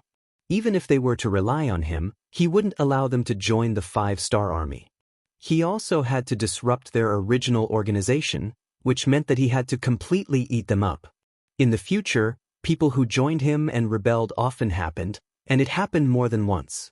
It also caused a lot of headaches for those who thought that they were broad-minded. Yang Chendong didn't want to make this kind of mistake again. Either they were completely used by the five-star army, or they were completely destroyed. There was no third choice. Of course, this wasn't something that could be done just by saying it. If he wanted to do this, it would take a long time. What Yang Chendong needed to do was to shorten this process as much as possible and completely unify the entire Mongolian grassland. After meeting the generals and assigning them their respective tasks, the last person Yang Chendong met was the captured Baiming general, or more precisely the businessman, Rong Shao. This businessman who used the commercial resources of the five-star army and relied on his identity as a Han to make a fortune. Now, he actually used the money he earned from the five-star army to deal with the five-star army. With this kind of two-faced character, Yang Chendong couldn't tolerate him. He had to kill him as an example to those who had bad intentions. Rong Shao, who was tied up, was like a fat pig that was about to be slaughtered. He was tied to a piece of wood and carried into the tent. As he entered, a fishy stench spread throughout the tent. Beta Persei, who was standing on the side, wrinkled his nose, asked with an unhappy expression, "What's going on? Did you throw him into a cesspool?" Second brother, "No, he was so scared that he peed and pooped. I just gave him a simple wash, but I didn't expect him to pee again." Longwei's captain, Ba Daojiang, who was responsible for bringing him in, said with a face full of disdain, "You dare to make an enemy out of our five-star army with just this little bit of ability?"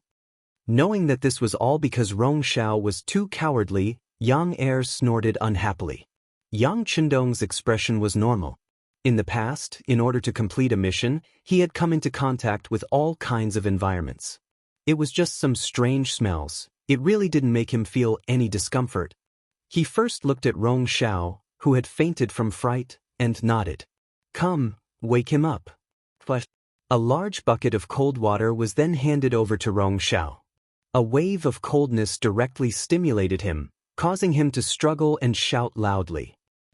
"Don't kill me, don't kill me, I'm willing to surrender to the five-star army, I'm willing to serve the grandfathers of the five-star army." Rong Shao really didn't have a backbone. If it was said that he was tortured by Longwei for a period of time, he was already scared out of his wits at this moment, and he couldn't help but shout when he woke up. After shouting for a while, he found that no one was paying attention to him. Only then did he have the courage to open his eyes and look at the surroundings. He saw Bugnam of Gojoseon, Yang Chendong, sitting at the head of the tent, wearing a golden robe. Bugnam of Gojoseon. Rong Shao, who was once met by Yang Chendong because he was a businessman, immediately recognized Bugnam of Gojoseon's identity, and his eyes flashed with panic and surprise. Speaking of which, he felt sorry for Bugnam. Now that Bugnam of Gojoseon had found him, he was not afraid. But he believed even more that the King of Hell was easy to meet, and the little devils were hard to deal with. Compared to those Longwei who used various means to deal with him, he believed that Yang Chendong should be easier to talk to, because people with such an identity would not take him seriously. As long as the other party was happy, he might be let go like a fart.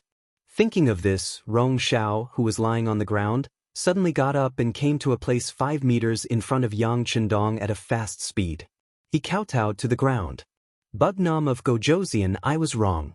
Please be magnanimous and spare my life. I promise that the Rong family will completely obey your orders in the future and work for the five-star army. I will be your dog in the future, and I will bite whoever you ask me to. By the way, our Rong family has been doing business for generations, and we have a lot of connections in Baiming. If you want to do something, we will definitely do it well and won't let you down. I only ask that you spare my life to show your magnanimity and magnanimity. I believe that many people will join you." Rong Shao deserved to be a businessman. When he said these words, he didn't even stutter. It was as if these words had been rehearsed by him many times in his heart. The Rong family had indeed been doing business for generations. They had experienced being looked down upon by others at the beginning, and now they had a wide influence. Otherwise, they wouldn't have been conferred the title of general and could lead 100,000 soldiers just because they had done one thing. It was a good thing for the five-star army and Yang Chendong to have such a congenial person. With them around, he would be able to gain a better understanding of the northern Ming dynasty. Or if it was another person, he would nod and agree. Unfortunately, he met Yang Chendong. It was because of Rong Shao that the new Second Army had experienced a tragedy. Even among the captives in the Battle of the First City, many people who were originally from the new Second Army had been captured. Some of them had really betrayed Baiming, while some of them hadn't. It was just that the environment had forced them to work hard for Baiming in order to survive. It was because of Rong Shao that the commander and the others had experienced a humiliation that they would never forget in their lives. This kind of approach was often more uncomfortable than killing them. If it weren't for Yang Chendong's enough trust in the commander, he and the entire new Second Army would not have a good ending. It was because of Rong Shao that the 100,000 people in Shajing City and Jingzhou City had not seen the sun for several months. The happy smile on their faces in the past had disappeared. Instead, they were living like walking corpses. No one wanted to experience the feeling of going from heaven to hell again. It was because of Rong Shao that the guard captain, Wu Xiaoyi, had to die to show his loyalty. Such a loyal person who protected his master was killed by this villain in front of him. It was because of Rong Shao that the two cities had to temporarily rely on Baiming in order to survive. Because of this, Baiming and the War of Wara had no scruples and could besiege the first city. So many good soldiers had died tragically. It was because of Rong Shao. There were many more that Yang Chendong didn't want to say or think about. And all of this was because of Rong Shao's personal reasons. In the face of such a person who could be said to have committed a heinous crime, even if there was a flower in the sky, how could he forgive him? Compared to the benefits of getting along well with the Rong family, if Rong Shao didn't die, how many people would be disappointed? How could he face the heroes who died in the defense of the first city and the soldiers of the new Second Army? Rong Shao must die. This was the ending that no one could change, but he shouldn't die here, but in Shajing City. It should be handled by Baiming and the others.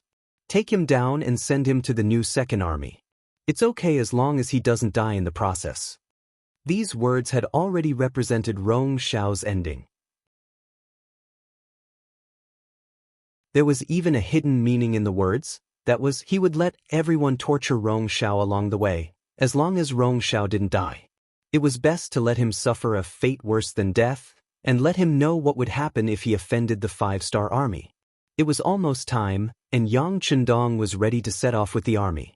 In contrast, the Wara had run for several hours. Although Tian Hu and the others had already chased after them, they were alone and didn't bring enough money and food, so they couldn't be at ease. Order, the new 1st Army Reconnaissance Regiment to be the left vanguard, responsible for the safety of the left wing. Order the new 1st Army Light Cavalry Regiment to be the right vanguard, responsible for the safety of the right wing. Order the 20,000 Mongolian troops led by Nari Song and the 1st Cavalry Division of the Far Eastern Army, Dai Kwa, to be the middle. Order the 4th Army Division to be the rear, escorting the army's money and food. Set off. In the big tent, Yang Chendong shook his arm and shouted. More than 50,000 troops went south from the first city. Looking at the back of the army, the new 1st Army commander, Tiger's Mane, was filled with emotion. The 5-star army has completely grown up. Yes, but our future mission is still a long way to go. Yu Mian, the lord of the first city, also sighed. Don't be emotional at this time. We still have too many things to do. Reorganizing the captive army and preparing to receive the new supplies, we still need the cooperation of the army commander and the lord of the first army. Yang Si chuckled, looking quite proud. It was no wonder that he was so happy. More than 70,000 Wala cavalry, more than 90,000 Baiming infantrymen, and nearly 70,000 infantrymen from Shirwanshan's headquarters. This was more than 200,000 troops, and now they all needed to be reorganized. This task mostly fell on him, the logistics division commander. Although the task was heavy, he was very happy. With so many troops, he could do a lot of things in the future. Don't worry, we will fully support you if you need anything. Yu Mian also said with a smile. But at the same time, he didn't forget to put forward a condition. It's just that the inner and outer walls of the first city have been damaged in this battle. With so many laborers, can Division Commander Yang Si help me? That's not a problem. We don't have anything else now, but we have people. Ha. Yang Si laughed. At this moment, not only him, but Tiger's Mane and Yu Mian also laughed together.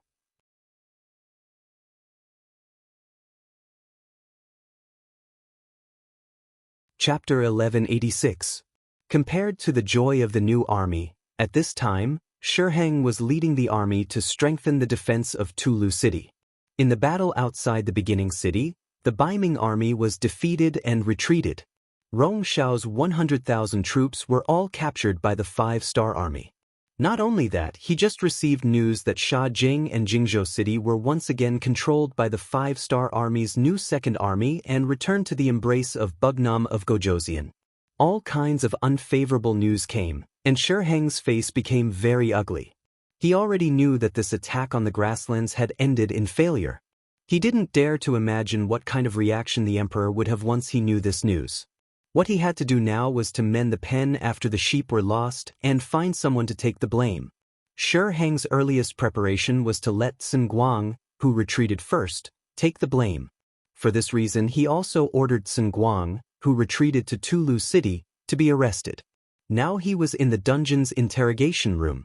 He hoped that he could use his words to persuade the other party to take all the blame. This way, his responsibility as the commander would be reduced by a lot. In order to strengthen his power, Shiheng also invited Fang Dingshan over. The two of them interrogated one person together, which was enough to give Sun Guang face. Bring people to commit the crime. Shiheng said with some momentum as he slammed the wooden block on the desk. Bring people to commit. The group of Yamen runners standing on both sides also shouted loudly, raising the tense atmosphere to the extreme. In the midst of the shouting, Sun Guang, shackled, walked into the hall under the protection of two bailiffs. Although he was still far away, the clattering sound could be heard. The shouts continued, as if to create an extremely tense atmosphere.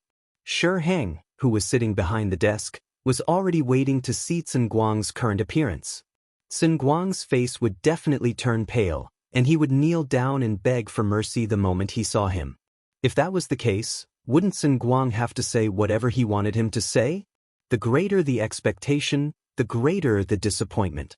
Sun Guang finally appeared, but he did not show the slightest sign of fear. Instead, he looked lazy and sleepy. When he saw Shiheng and Fang Dingshan, he even yawned and said with a smile, "Sigh, even if I caught the wrong person, I shouldn't have let Marquis and General Fang come here personally. I'm really flattered." He did not seem to be afraid at all. On the contrary, he was so calm.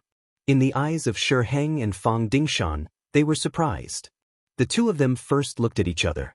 After confirming that the person who came was Sun Guang, Shiheng suddenly picked up the wooden block and said, "Sun Guang, don't pretend to be crazy here. Marquis is asking you, do you know your crime?" The sound of the wooden block reverberated in the interrogation room. It was quite imposing. However, this was nothing to Sun Guang, who was like a hob. He could even laugh and said, "Crime? What crime have I committed?" Shiheng was really angered by Sun Guang's shameless behavior. He pointed at him and said, "You led the troops to retreat without a military order, which led to our defeat in the Battle of Beginning City. Isn't this enough to sentence you to death?" "What? Is there such a thing?" Sun Guang said with an obedient look. "What? You dare to do it, but you don't dare to admit it?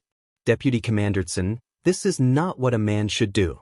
Fang Dingshan, the deputy judge at the side, finally spoke. He could not stand the kind of generals who fled in the face of battle. They were obviously not very capable, but they were in a high position. Such people were like vermin and were really hateful. Facing Fang Dingshan's interrogation, Sun Guang was also not anxious. "General Fang, who are you talking about? From what I know, when faced with the charge of the Five-Star Army, you didn't even fire a single arrow before retreating. Could it be that your actions are what a man should do?" At this moment, Fang Dingshan's face flushed red. He was actually being questioned in return. He was not as thick-skinned as Sun Guang, who could be indifferent in the face of questioning. Although he was greedy for money, he also cherished his reputation. He immediately said angrily, "Bullshit. The reason why the Liaodong cavalry retreated was because Admiral Shi gave a military order. We followed the order and also to preserve the strength of our Baiming army. If that's the case, then I also retreated to preserve my strength. Sun Guang was good with words and directly used the other party's reason to explain his actions. This is not the same. Fang Dingshan said angrily. I retreated because I received the admiral's order. You didn't. You think I didn't do it just because you said so? Ask Marquis, didn't you give me the order to retreat first? Sun Guang ignored Fang Dingshan and looked at Shi Heng, who was sitting on the other side. The situation is like this. When the admiral saw that Rong Xiao, who was the vanguard, didn't know how to command and fight, and was the first to escape, he relied on his many years of experience on the battlefield. In order to preserve more strength, he immediately gave the order for the entire army to retreat. It was under this order that our great Tang army and General Fang's Liaodong cavalry took the opportunity to retreat back to Tulu City. This sealed off the five-star army's entrance to Baiming, and at the same time preserved the strength of the army. In this battle, Marquis' command wasn't wrong. The mistake was Shi Wanshan's betrayal, the Wara's escape, and Rong Xiao's cowardice. This made the opportunity to severely damage the five-star army and even capture Bugnam of Gojoseon go to waste. There was no mistake in the command and preparation of this battle. Marquis and General Fang, was that not the case? As if he was telling a story, Sun Guang's words were full of chapters and chapters as he narrated the entire story. Shi Heng and Fang Dingshan were stunned when they heard this. If they didn't experience it themselves, they would also think that this was what happened. Without waiting for the two to react, Sun Guang continued, Of course, if the two of you insist that I am guilty, then there is another explanation. Admiral Shi didn't know how to maintain a good relationship between the two armies, so the Wara suddenly retreated at a critical moment. Admiral Shi and Fang Dingshan saw that the situation was going to change, so in order to protect their own lives, they forced Rong Xiao to lead 100,000 soldiers to their deaths.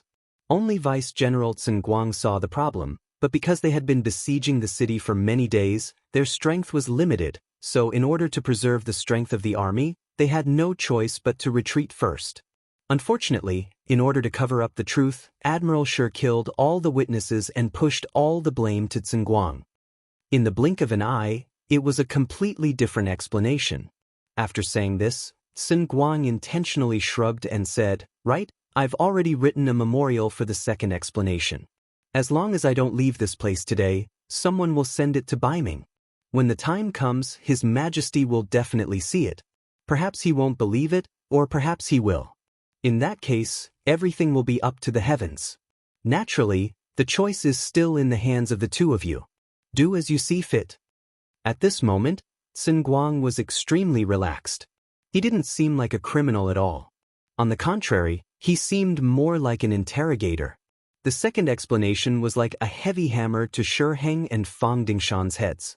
The two of them couldn't help but suck in a breath of cold air. Only now did they realize that they had somewhat underestimated this Sun Guang in the past. It turned out that this was a smart person. They didn't know that everything Sun Guang did was the idea given to him by Su Dei. And this idea came from Yang Chendong. No wonder Shi Heng and Fang Dingshan were stunned. In this battle, Su Dei originally wanted to take the opportunity to return to the embrace of the five-star army. He was even confident that he could capture Sun Guang and make a great contribution. However, this was not what Yang Chendong wanted. A good-for-nothing general like Sun Guang would not be an obstacle to Yang Chendong's unification of the world. On the contrary, having such a person Baiming would only be beneficial and not harmful to him. Once he captured him, not only would he not be able to severely damage the strength of the Baiming army, but he would also help the other party to eliminate villains. Why would Yang Chendong do that? As for Su Dei, he played an unparalleled role in the battle outside the beginning city. It was better for such a person to continue to stay in the Baiming army. At least now was not the time for him to come to the five-star army. Of course, Yang Chendong would remember all these contributions in his heart. Once he returned one day, he would definitely give them a position that he was satisfied with. Having said that, Sun Guang's two statements entered the ears of the two generals. As long as one was not stupid, one would naturally know how to choose. Although there was a hint of being threatened, whether it was Shi Hang or Fang Dingshan, they were the kind of people who cared about their reputation. They absolutely did not want to have a scandal, let alone lose the imperial favor. In the end, the two looked at each other and laughed. Then, Shi Hang said, "Deputy Commander Sun is indeed a pillar of the country. It seems that everything is really a misunderstanding. Come, quickly remove the shackles." Sun Guang was released just like that. The explanation to the outside world was that his withdrawal was originally approved by the admiral. It was just that he withdrew too quickly, so it caused a misunderstanding. Following that, Sun Guang's first statement was written into a memorial to the emperor and reported to the Daizong emperor. The 50,000 cavalrymen of Wala were like a black whirlwind on the grassland, heading straight toward Shajing City. At the most critical moment, Yes Hen was the first to withdraw his troops. He did not dare to gamble. He did not dare to believe in his ally, the Baiming army, which led to a great defeat outside the beginning city. Of course, the Baiming army was defeated. They lost 100,000 troops. For Yes Hen, it was just some provisions that could not be taken away because he was in a hurry. When he returned to Hanoi and gathered his general, Bo Muir, provisions would not be a problem. Leader, the fast horse scouts reported that the 5-star army is still chasing us 50 miles behind us. They have not given up. General Chao Lu rode to Yeshen's side and reported in a hurry.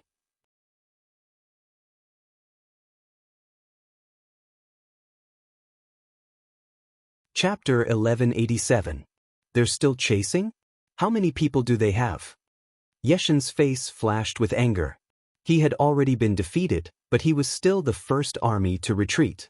This was giving enough face to the 5-star army. Moreover, when he attacked the beginning city, he didn't use a single soldier, saber, or sword. On the contrary, he even lost 100,000 soldiers when he attacked North Desert City. No matter how he looked at it, he was the one who suffered a loss. Why was the 5-star army so tightly holding on to him and not letting him go? Replying to the leader, they have about 50,000 people. They have more people than us. Among them, there is also the existence of the most elite existence like the 1st Cavalry Division. When Chao Lu answered these questions, he felt a chill down his spine. Unlike Baiming and Southern Ming, where most of the soldiers were infantry, the 1st Cavalry Division was in the limelight in the grasslands where the majority of the soldiers were cavalry. It was not something that other tribes and forces could compare to. A person's name was like a tree's shadow. For many people in the grasslands, the 1st Cavalry Division represented a destructive existence. Continue to retreat. When he heard that the other side had more people than him, and that there was the existence of the invincible elite existence like the 1st Cavalry Division, Yes Hen lost the desire to compete. He helplessly shook his head and gave the order to continue the retreat. Reporting. Just as Yes Hen gave the order, the fast horse scout in front of him came in front of him again. Reporting to the leader, there is a group of cavalry with the banner of the 5-star army 30 miles in front of us. They are blocking our way. There is a 5-star army cavalry in front of us? Yes Hen was shocked by this news. Leader, it should be the 5-star army's new 2nd army. Chao Lu thought of something and whispered to Yes Hen. Slapping his forehead, Yes Hen nodded. That's right, it should be them. The useless Baiming. After conquering 2 cities, don't they know how to completely destroy the new 2nd army? Now, they've become popular again. Yes, the Baiming army is too incompetent. But Chief, now that they are targeting us, what should we do? Chao Lu was also complaining about the incompetence of the Baiming army, but now was not the time to complain. Instead, he had to face the problem. What else can we do? Let's split up and meet the enemy. The rest of the cavalry will circle around them and rush back to Hanoi. Helplessly, he said. In the past, if a mere new 2nd army dared to stop 50,000 elite cavalrymen from Wara, Yes Hen would definitely teach them a lesson. But now, he couldn't take such a risk. Once his main force was entangled with the enemy, the 5-star army cavalry would catch up to him. If that happened, he wouldn't be able to escape even if he wanted to. This was to strengthen the soil and break the wrist. Chao Lu asked carefully, "Chief, how many people should we send to meet the enemy?" Everyone knew that the cavalrymen sent to meet the new Second Army would never return. But the number of people was the key. If there were too few, it wouldn't be effective. If there were too many, the losses would be too great. It was not a good choice. Send 20,000 soldiers. After all, the new Second Army's strength is greatly damaged. If we send more people, they might be able to rush out and meet up with us in Hanoi. Yes, Hen was indeed an ambitious person. Without even thinking about it, he betrayed all 20,000 of his men. The so-called sending more people to defeat the new Second Army was just an excuse. In the end, Yes Hen was afraid that if he sent too few people, they wouldn't be able to entangle the new Second Army and affect his escape plan. Chao Lu was naturally aware of this point. But this was the chief's order, so he had to carry it out. He immediately agreed and went to make the arrangements. "We'll leave from the sides," Yes Hen said with heartache. When they came with 150,000 soldiers.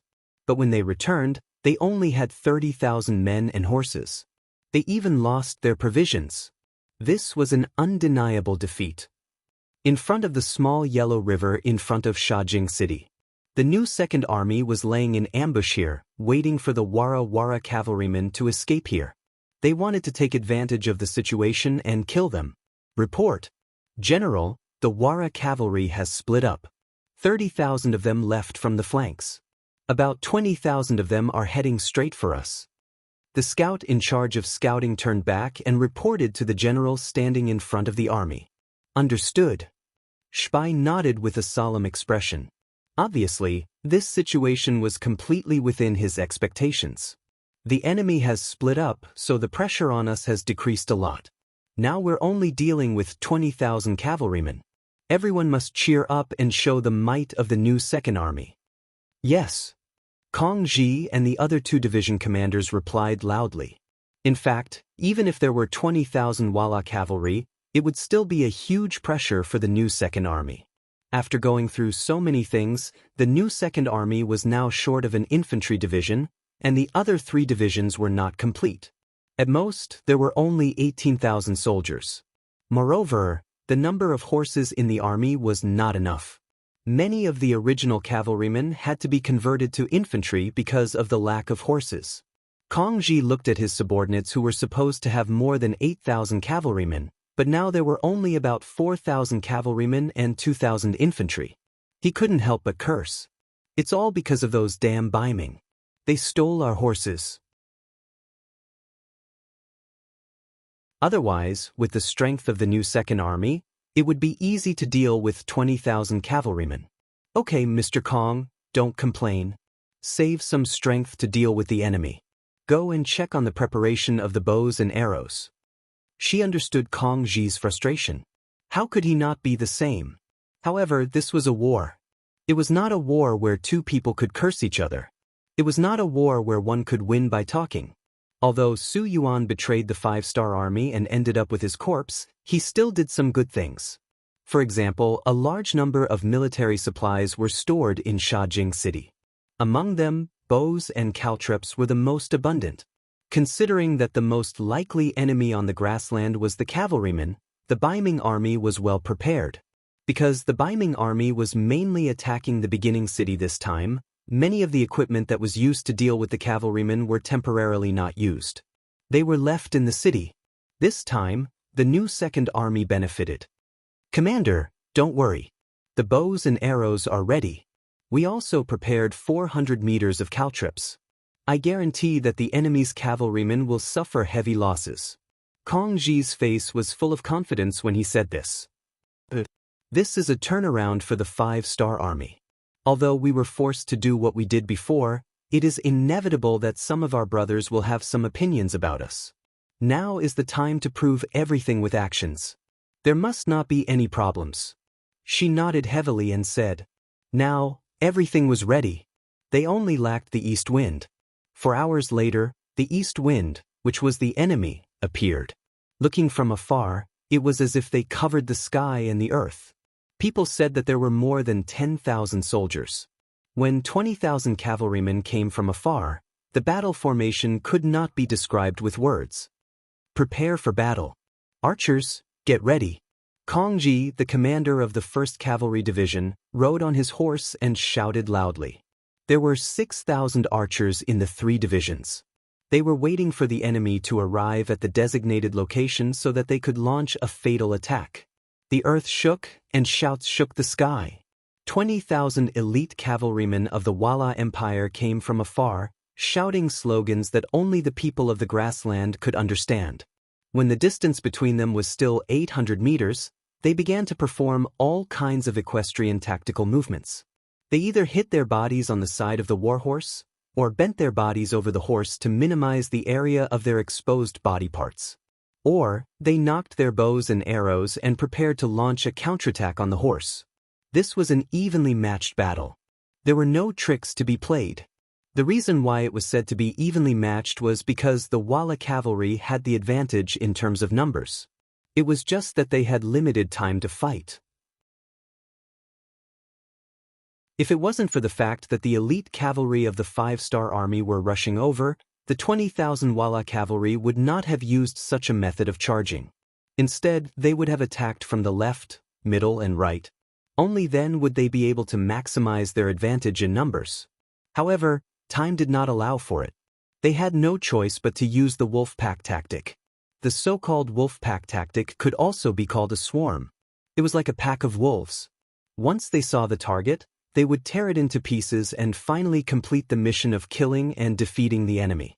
It could be said that the ancient cavalry battles were very dangerous. It was about the coordination of tactics, the advantage in numbers, and the use of geographical and weather conditions. Of course, the morale of the 2 armies and the weapons used would also directly affect the final result of the battle. As for the battle between the 2 armies, it was almost impossible for both sides to fight. Unless it was under special circumstances, neither side would choose to do so. It was very difficult to train a general. It required a lot of resources and time. How could they sacrifice themselves in a battle like this? This was just something that movies and TV dramas did on purpose. The 20,000 Wala army's cavalrymen were approaching step by step, and their speed was very fast. Their forces were also very scattered. It gave people a feeling that they did not know where to start. It was as if the attack was not the main point, and the attack was the main point. This was the essence of the wolf pack tactic. It made the opponent confused and could only choose to attack. In this way, if they did not deal with it well, they could be defeated like a mountain. The reason why the Wala cavalry chose to attack like this was because they had the advantage in numbers. They were thinking of ways to expand their advantage and achieve the military goal of winning the battle. Archers scatter. 300 in a squadron, 100 in a small squad. Adopt a stacked attack. Kongji was not someone to be trifled with. Seeing that the opponent was about to expand their advantage in numbers, he was not willing to let it go. He immediately adopted the corresponding countermeasures.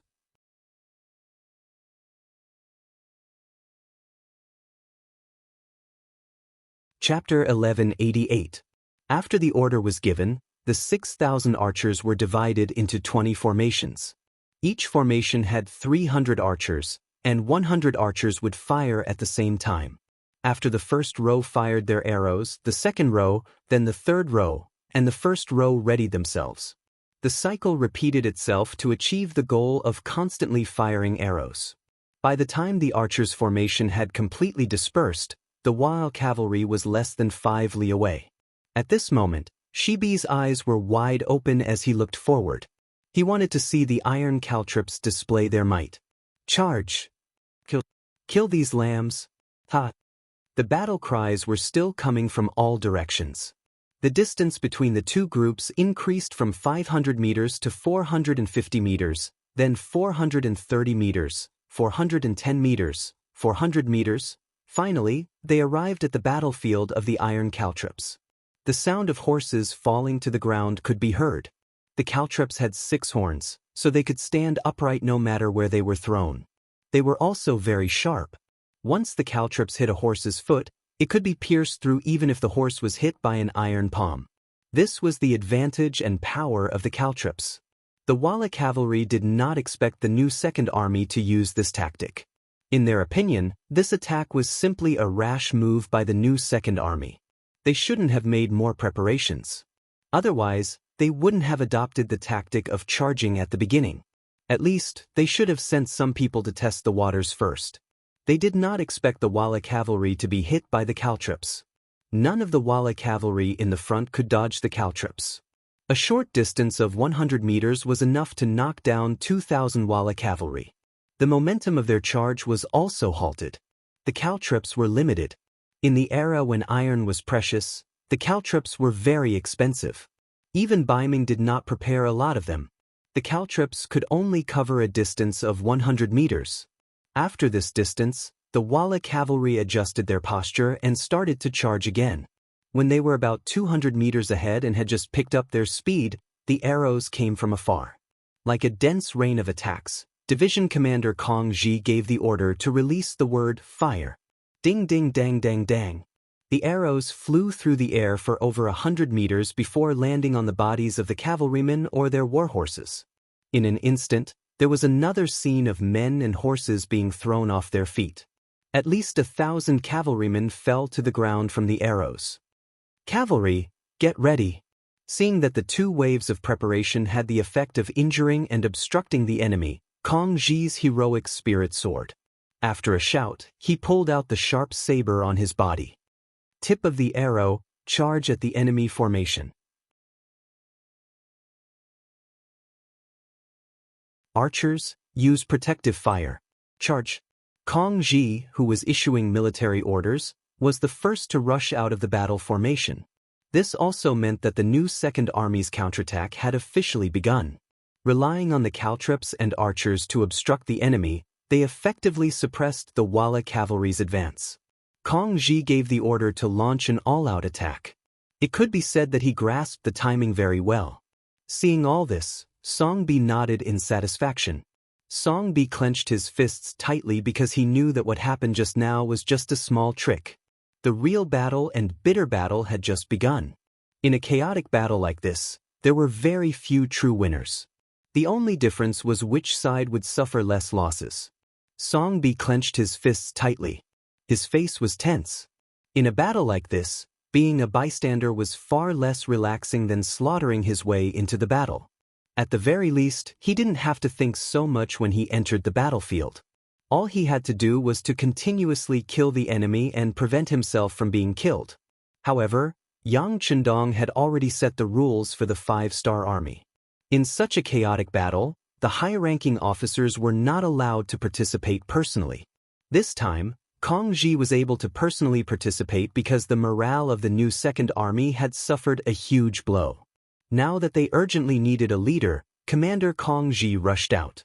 Otherwise, even he would have to stand outside the battlefield and watch everything from a bystander's point of view. The cruel battle had begun. Weapons clashed against weapons, war horses clashed against war horses, and humans clashed against each other. From time to time, there would be arrows falling into the battlefield.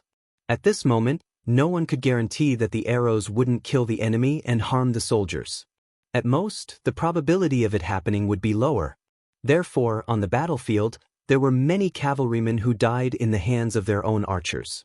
However, this didn't stop the archers from continuing to shoot arrows. After all, even if the arrows were used as support, the number of arrows would still be higher. This was a battle where there were no winners. In a chaotic battle, individual strength played a huge role. Luck also played a huge role in winning and losing. For example, many cavalrymen who went berserk would hurt their own soldiers from time to time. In such a chaotic battle, even if you had the ability to fight against 100 people, you might not be able to escape death. Unless it was a high-ranking officer like Kong Ji, there would be dozens or even hundreds of soldiers following him wherever he went. At least they could provide some protection. War was cruel. The cavalrymen fought back and forth. From time to time, there would be people who were knocked off their war horses. However, this didn't mean that they lost their ability to fight. On the contrary, there were more and more people who dismounted to fight. This made it so that sometimes, not only did they have to guard against being on horseback, They also had to guard against ambushes from below. Perhaps when they were swinging their swords at the enemy, the warhorse's hooves would be chopped off. Then, they would lose their balance and fall off the horse. If they weren't prepared, perhaps the moment they fell off the horse, there would already be a large sword floating above their head. And it was precisely this kind of chaotic battle that lasted for nearly an hour. In the end, there was no clear winner. Finally, it was announced that the Wala cavalry had left. Worried that the 5-star army behind them would catch up, the 20,000 Wala cavalry didn't make any more moves. They only charged blindly. After charging through the new 2nd Army's defensive line, they left. As for those who didn't charge through, they were either killed or taken captive. 2 hours later, both sides had paid a heavy price and the battle was coming to an end. Kong Ji, who was covered in blood, whether it was his own or the enemy's, rode to Shibei. He first gave a standard military salute and then said with a smile, "Military commander, the battle is over. According to the preliminary statistics, we killed more than 4,000 enemies and captured more than 10,000 enemies. Only 5,000 of the enemy's cavalry managed to escape. We lost more than 2,000 people and 5,000 injured." After saying this, Kong Ji's left arm suddenly bled a lot. This was the mark left by the Wala cavalry's scimitar. Haha, I wasn't paying attention and was stared at by mosquitoes. Regarding this, Kong Ji said with a look of indifference, "Good, this battle was very good. We showed the spirit of our new 2nd Army. Come, bandage Mr. Kong's wound. Everyone else, clean up the battlefield." Seeing that the blood was still flowing and didn't seem to have any intention of stopping, Shibei hurriedly shouted. Kong Ji went to rest, leaving behind many soldiers to clean up the battlefield. About an hour later, a large number of 5-star army cavalry came from the distance. Among them, the brothers of the 1st Cavalry Division were at the front. As the division commander, Tian who took the lead and led a group of people to the front. When he saw the mess on the battlefield, the corpses that littered the ground and the blood that dyed the plains red, he could not help but nod his head. He could feel that the new 2nd Army must have used all their strength in this battle. "General Tian, thank you for your hard work." Shibei led a group of officers of the new 2nd Army to welcome him. "Commander Shibei, thank you for your hard work. There must have been a lot of casualties in this battle." Tian who immediately saluted and then asked with a look of concern. Everyone knew that the new 2nd Army had just gone through an unforeseen event. Originally, the organization wasn't complete. Now that they had to fight such a fierce battle, it was already very difficult for them. Fortunately, our new 2nd Army isn't made of mud. We can hold on. Division Commander Kong Ji was afraid that the new 2nd Army would be looked down upon by others, so he took the initiative to stand up and answer. Sigh. However, Shibei waved his hand at Kong Ji and said to Tian Hu, "General Tian, this is the division commander of the new 2nd Army's 1st Cavalry Division, Kong Ji. He is a bit straightforward. If he said anything that offended you, please don't take it to heart." The reason why he called Tian Hu general instead of division commander was that he was a major general. This was not something that an ordinary division commander could compare to. In fact, compared to his position in Bugnam of Gojoseon's heart, he was probably even lower than an ordinary division commander. Shibei was able to become the commander of the new 2nd Army in a way that came later not only because his ability to command the army was good, but also because his EQ was very high. This could be seen from this conversation. "Oh, it's Mr. Kong. Sorry for the disrespect." Tian Hu smiled indifferently. Then he looked at Shibei and said, "I Tian Hu am not that petty. We are all comrades, so I won't take it to heart. And I really admire the new 2nd Army. At least, if it were our 1st Cavalry Division, we wouldn't be able to do it no matter what." Tian Hu's words were not meant to belittle them. They were all from the bottom of his heart. Yang Chendong said that the 1st Cavalry Division was the strongest cavalry brigade. They were an existence that would rather break than bend. In their division, there were only soldiers who died in battle. There were no kneeling captives. This was also their characteristic. General Tian is really praising us. We were also forced to do it. When talking about the past, There was a trace of shame on Shibi's face. No matter what, it's good to be able to persevere and hold on. How about this? We also seized 5,000 warhorses during the Battle of the First City. Now, we will give them to the new Second Army. Take it as the 1st Cavalry Division's sponsorship to our brother's army. Please accept it, Commander Shibi. Tian, who also laughed and then gave a generous gift.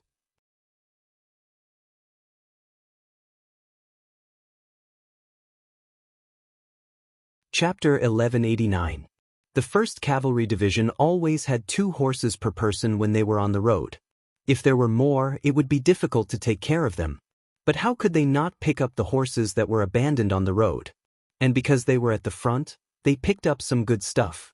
Now that they had nowhere to put the horses, they decided to give them to the new Second Army.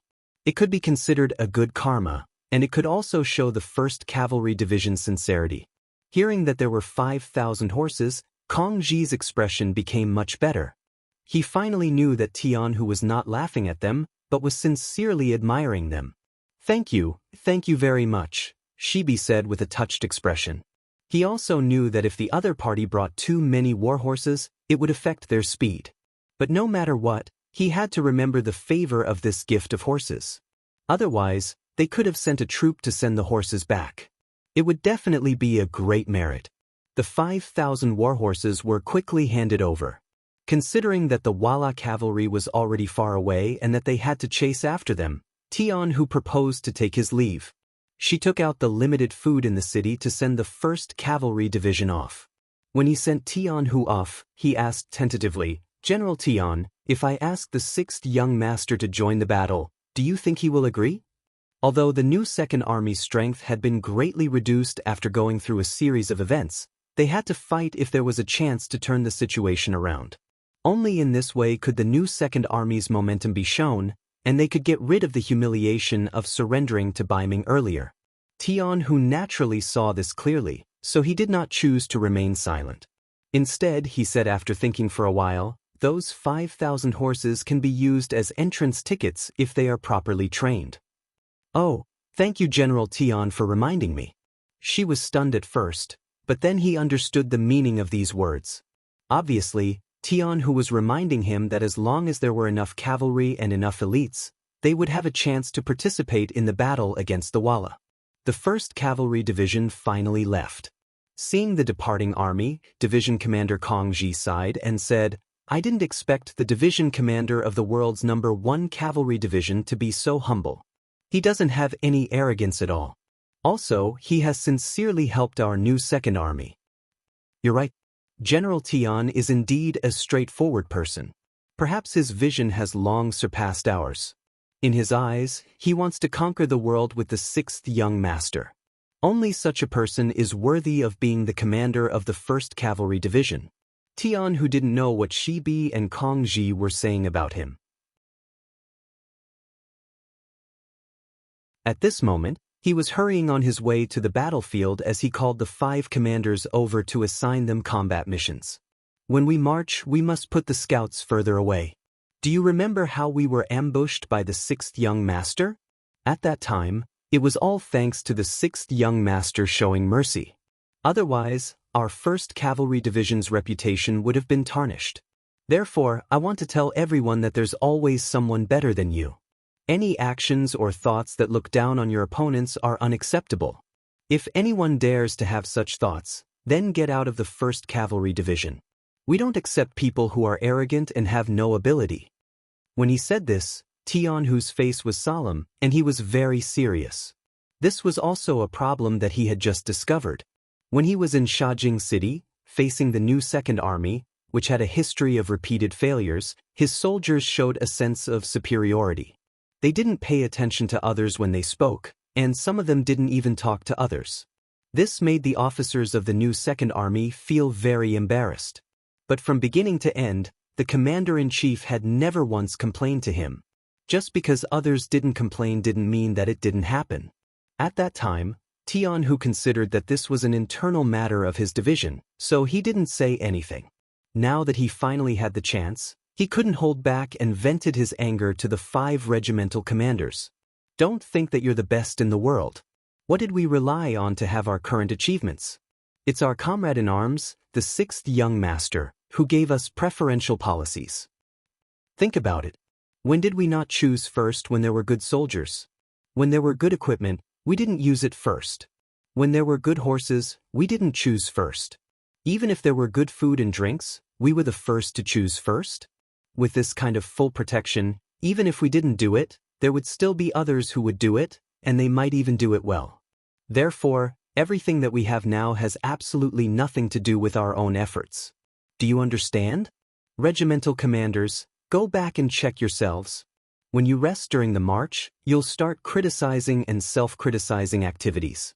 If there's anyone who doesn't have a deep enough understanding, you'll have to help them understand. If they don't change, they'll be kicked out of our 1st Cavalry Division. All right, there's no room for discussion on this matter. You can organize yourselves. However, I'm going to do a spot check to see which regimental commanders didn't do well. I won't find trouble with the battalion commanders, company commanders, platoon commanders, squad leaders, or soldiers. I'll only find you regimental commanders. If you don't meet the standards, I'll consider requesting the 6th young master to transfer you out of the 1st Cavalry Division after the war. His words were ruthless. Directly transferring out of the 1st Cavalry Division was tantamount to cutting off his future path of advancement and hope. The regimental commanders who originally didn't care much about it immediately became more serious. Especially the 1st Regiment Commander Tae Mu and the 3rd Regiment Commander Hubo. They were both uncouth men who didn't care much about this kind of ideological education. Just now, they were thinking of going through the process to get away with it. But now, they didn't dare to have such thoughts anymore. Everyone knew that if they were really kicked out of the 1st Cavalry Division because of this matter, they wouldn't have the face to see anyone. Even with their contributions, if they were to go to other divisions, it would be difficult for them to raise their heads. In this meeting, Tion who was just expressing his thoughts. However, he didn't know how important this meeting was to the future development of the 1st Cavalry Division. This was equivalent to making up for their biggest shortcoming. When courage and carefulness were combined, when courage and modesty were combined, when powerful combat strength and a strong heart complemented each other, they would become the most difficult opponent to defeat. During the Ming Dynasty, Ili Belly was a part of the Chagatai Khanate of the Yuan Dynasty. Crooked Thoughts became its first king. He moved his people west to the Ili River Valley, which is the current Yining region of Xinjiang, and changed the name to Ili Belly. Ili was another transliteration of Ili, and Belly referred to Bali. In 1432 AD, Crooked Thoughts died, and his descendants fought for the throne. The country split into Ili Belly, Yarkiang, and Turfan.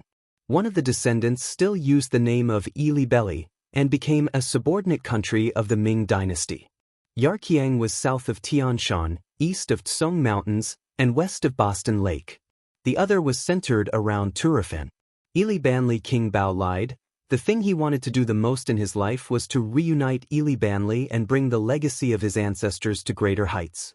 For this, he did not hesitate to lower his head to the Ming Dynasty and even used Aleppo to develop and strengthen himself. In history, Aleppo did well, helping King Bao Lide make Ili Belly strong, and he became the leader of the three. Even after he grew old, Ili Belly lasted for dozens of years before dying. However, in this life, Yang Xie's sudden rise, especially the rapid development of the 5-star army, changed the original history. Especially after the battle with the 5-star army, Ili Belly had lost a lot of soldiers and generals, and their strength had been greatly reduced. 80,000 of the original 230,000 troops had been eaten, and now there were only 150,000 left. Even though during this period of time, under Aleppo's hard work, he had recruited 50,000 new troops, and the size of the army had reached 200,000. However, compared to before, it was not as strong as before, and it attracted the attention of Yarkiang and Turfan. This made King Bao Lide sigh, as he was getting further and further away from his life goal. When it rains, it pours. On this night, it was raining heavily outside the palace. Hurried footsteps could be heard coming from the depths of the palace. A bolt of lightning flashed and illuminated the figure of this person. Who else could it be but Prime Minister Alipu? The person who came was Alipu. He had just received the intel from the scouts, and he was urgently looking for the king to discuss matters. King Bao lied, who had already rested, was woken up by the servants. He changed into his king attire and saw Alipu in the small hall. When he saw the intel that was sent over, his brows furrowed, showing the anxiety and uneasiness in his heart. Regarding the Wara sending troops to Shur City and working with the Baiming army to deal with the 5-star army, King Bao lied had known about it long ago. He had always been conflicted about this matter. As far as he was concerned, whether it was the 5-star army or the Wara, they were not easy to deal with. As such, no matter who won or lost, it would not be a good thing for him. If either side expanded, they could threaten him at any time. Unless the Baiming army won, this was a powerful but unambitious country. As long as they submitted to them in name, they would be able to live freely and do what they wanted to do. Because of this, he had asked Alipu about the Baiming army's chances of winning. Alipu's answer was less than 20%. He also said that even if the Baiming army won, it would be difficult for them to expand. After all, the Great Ming Dynasty was not just the Baiming army, but there was also the Southern Ming Dynasty.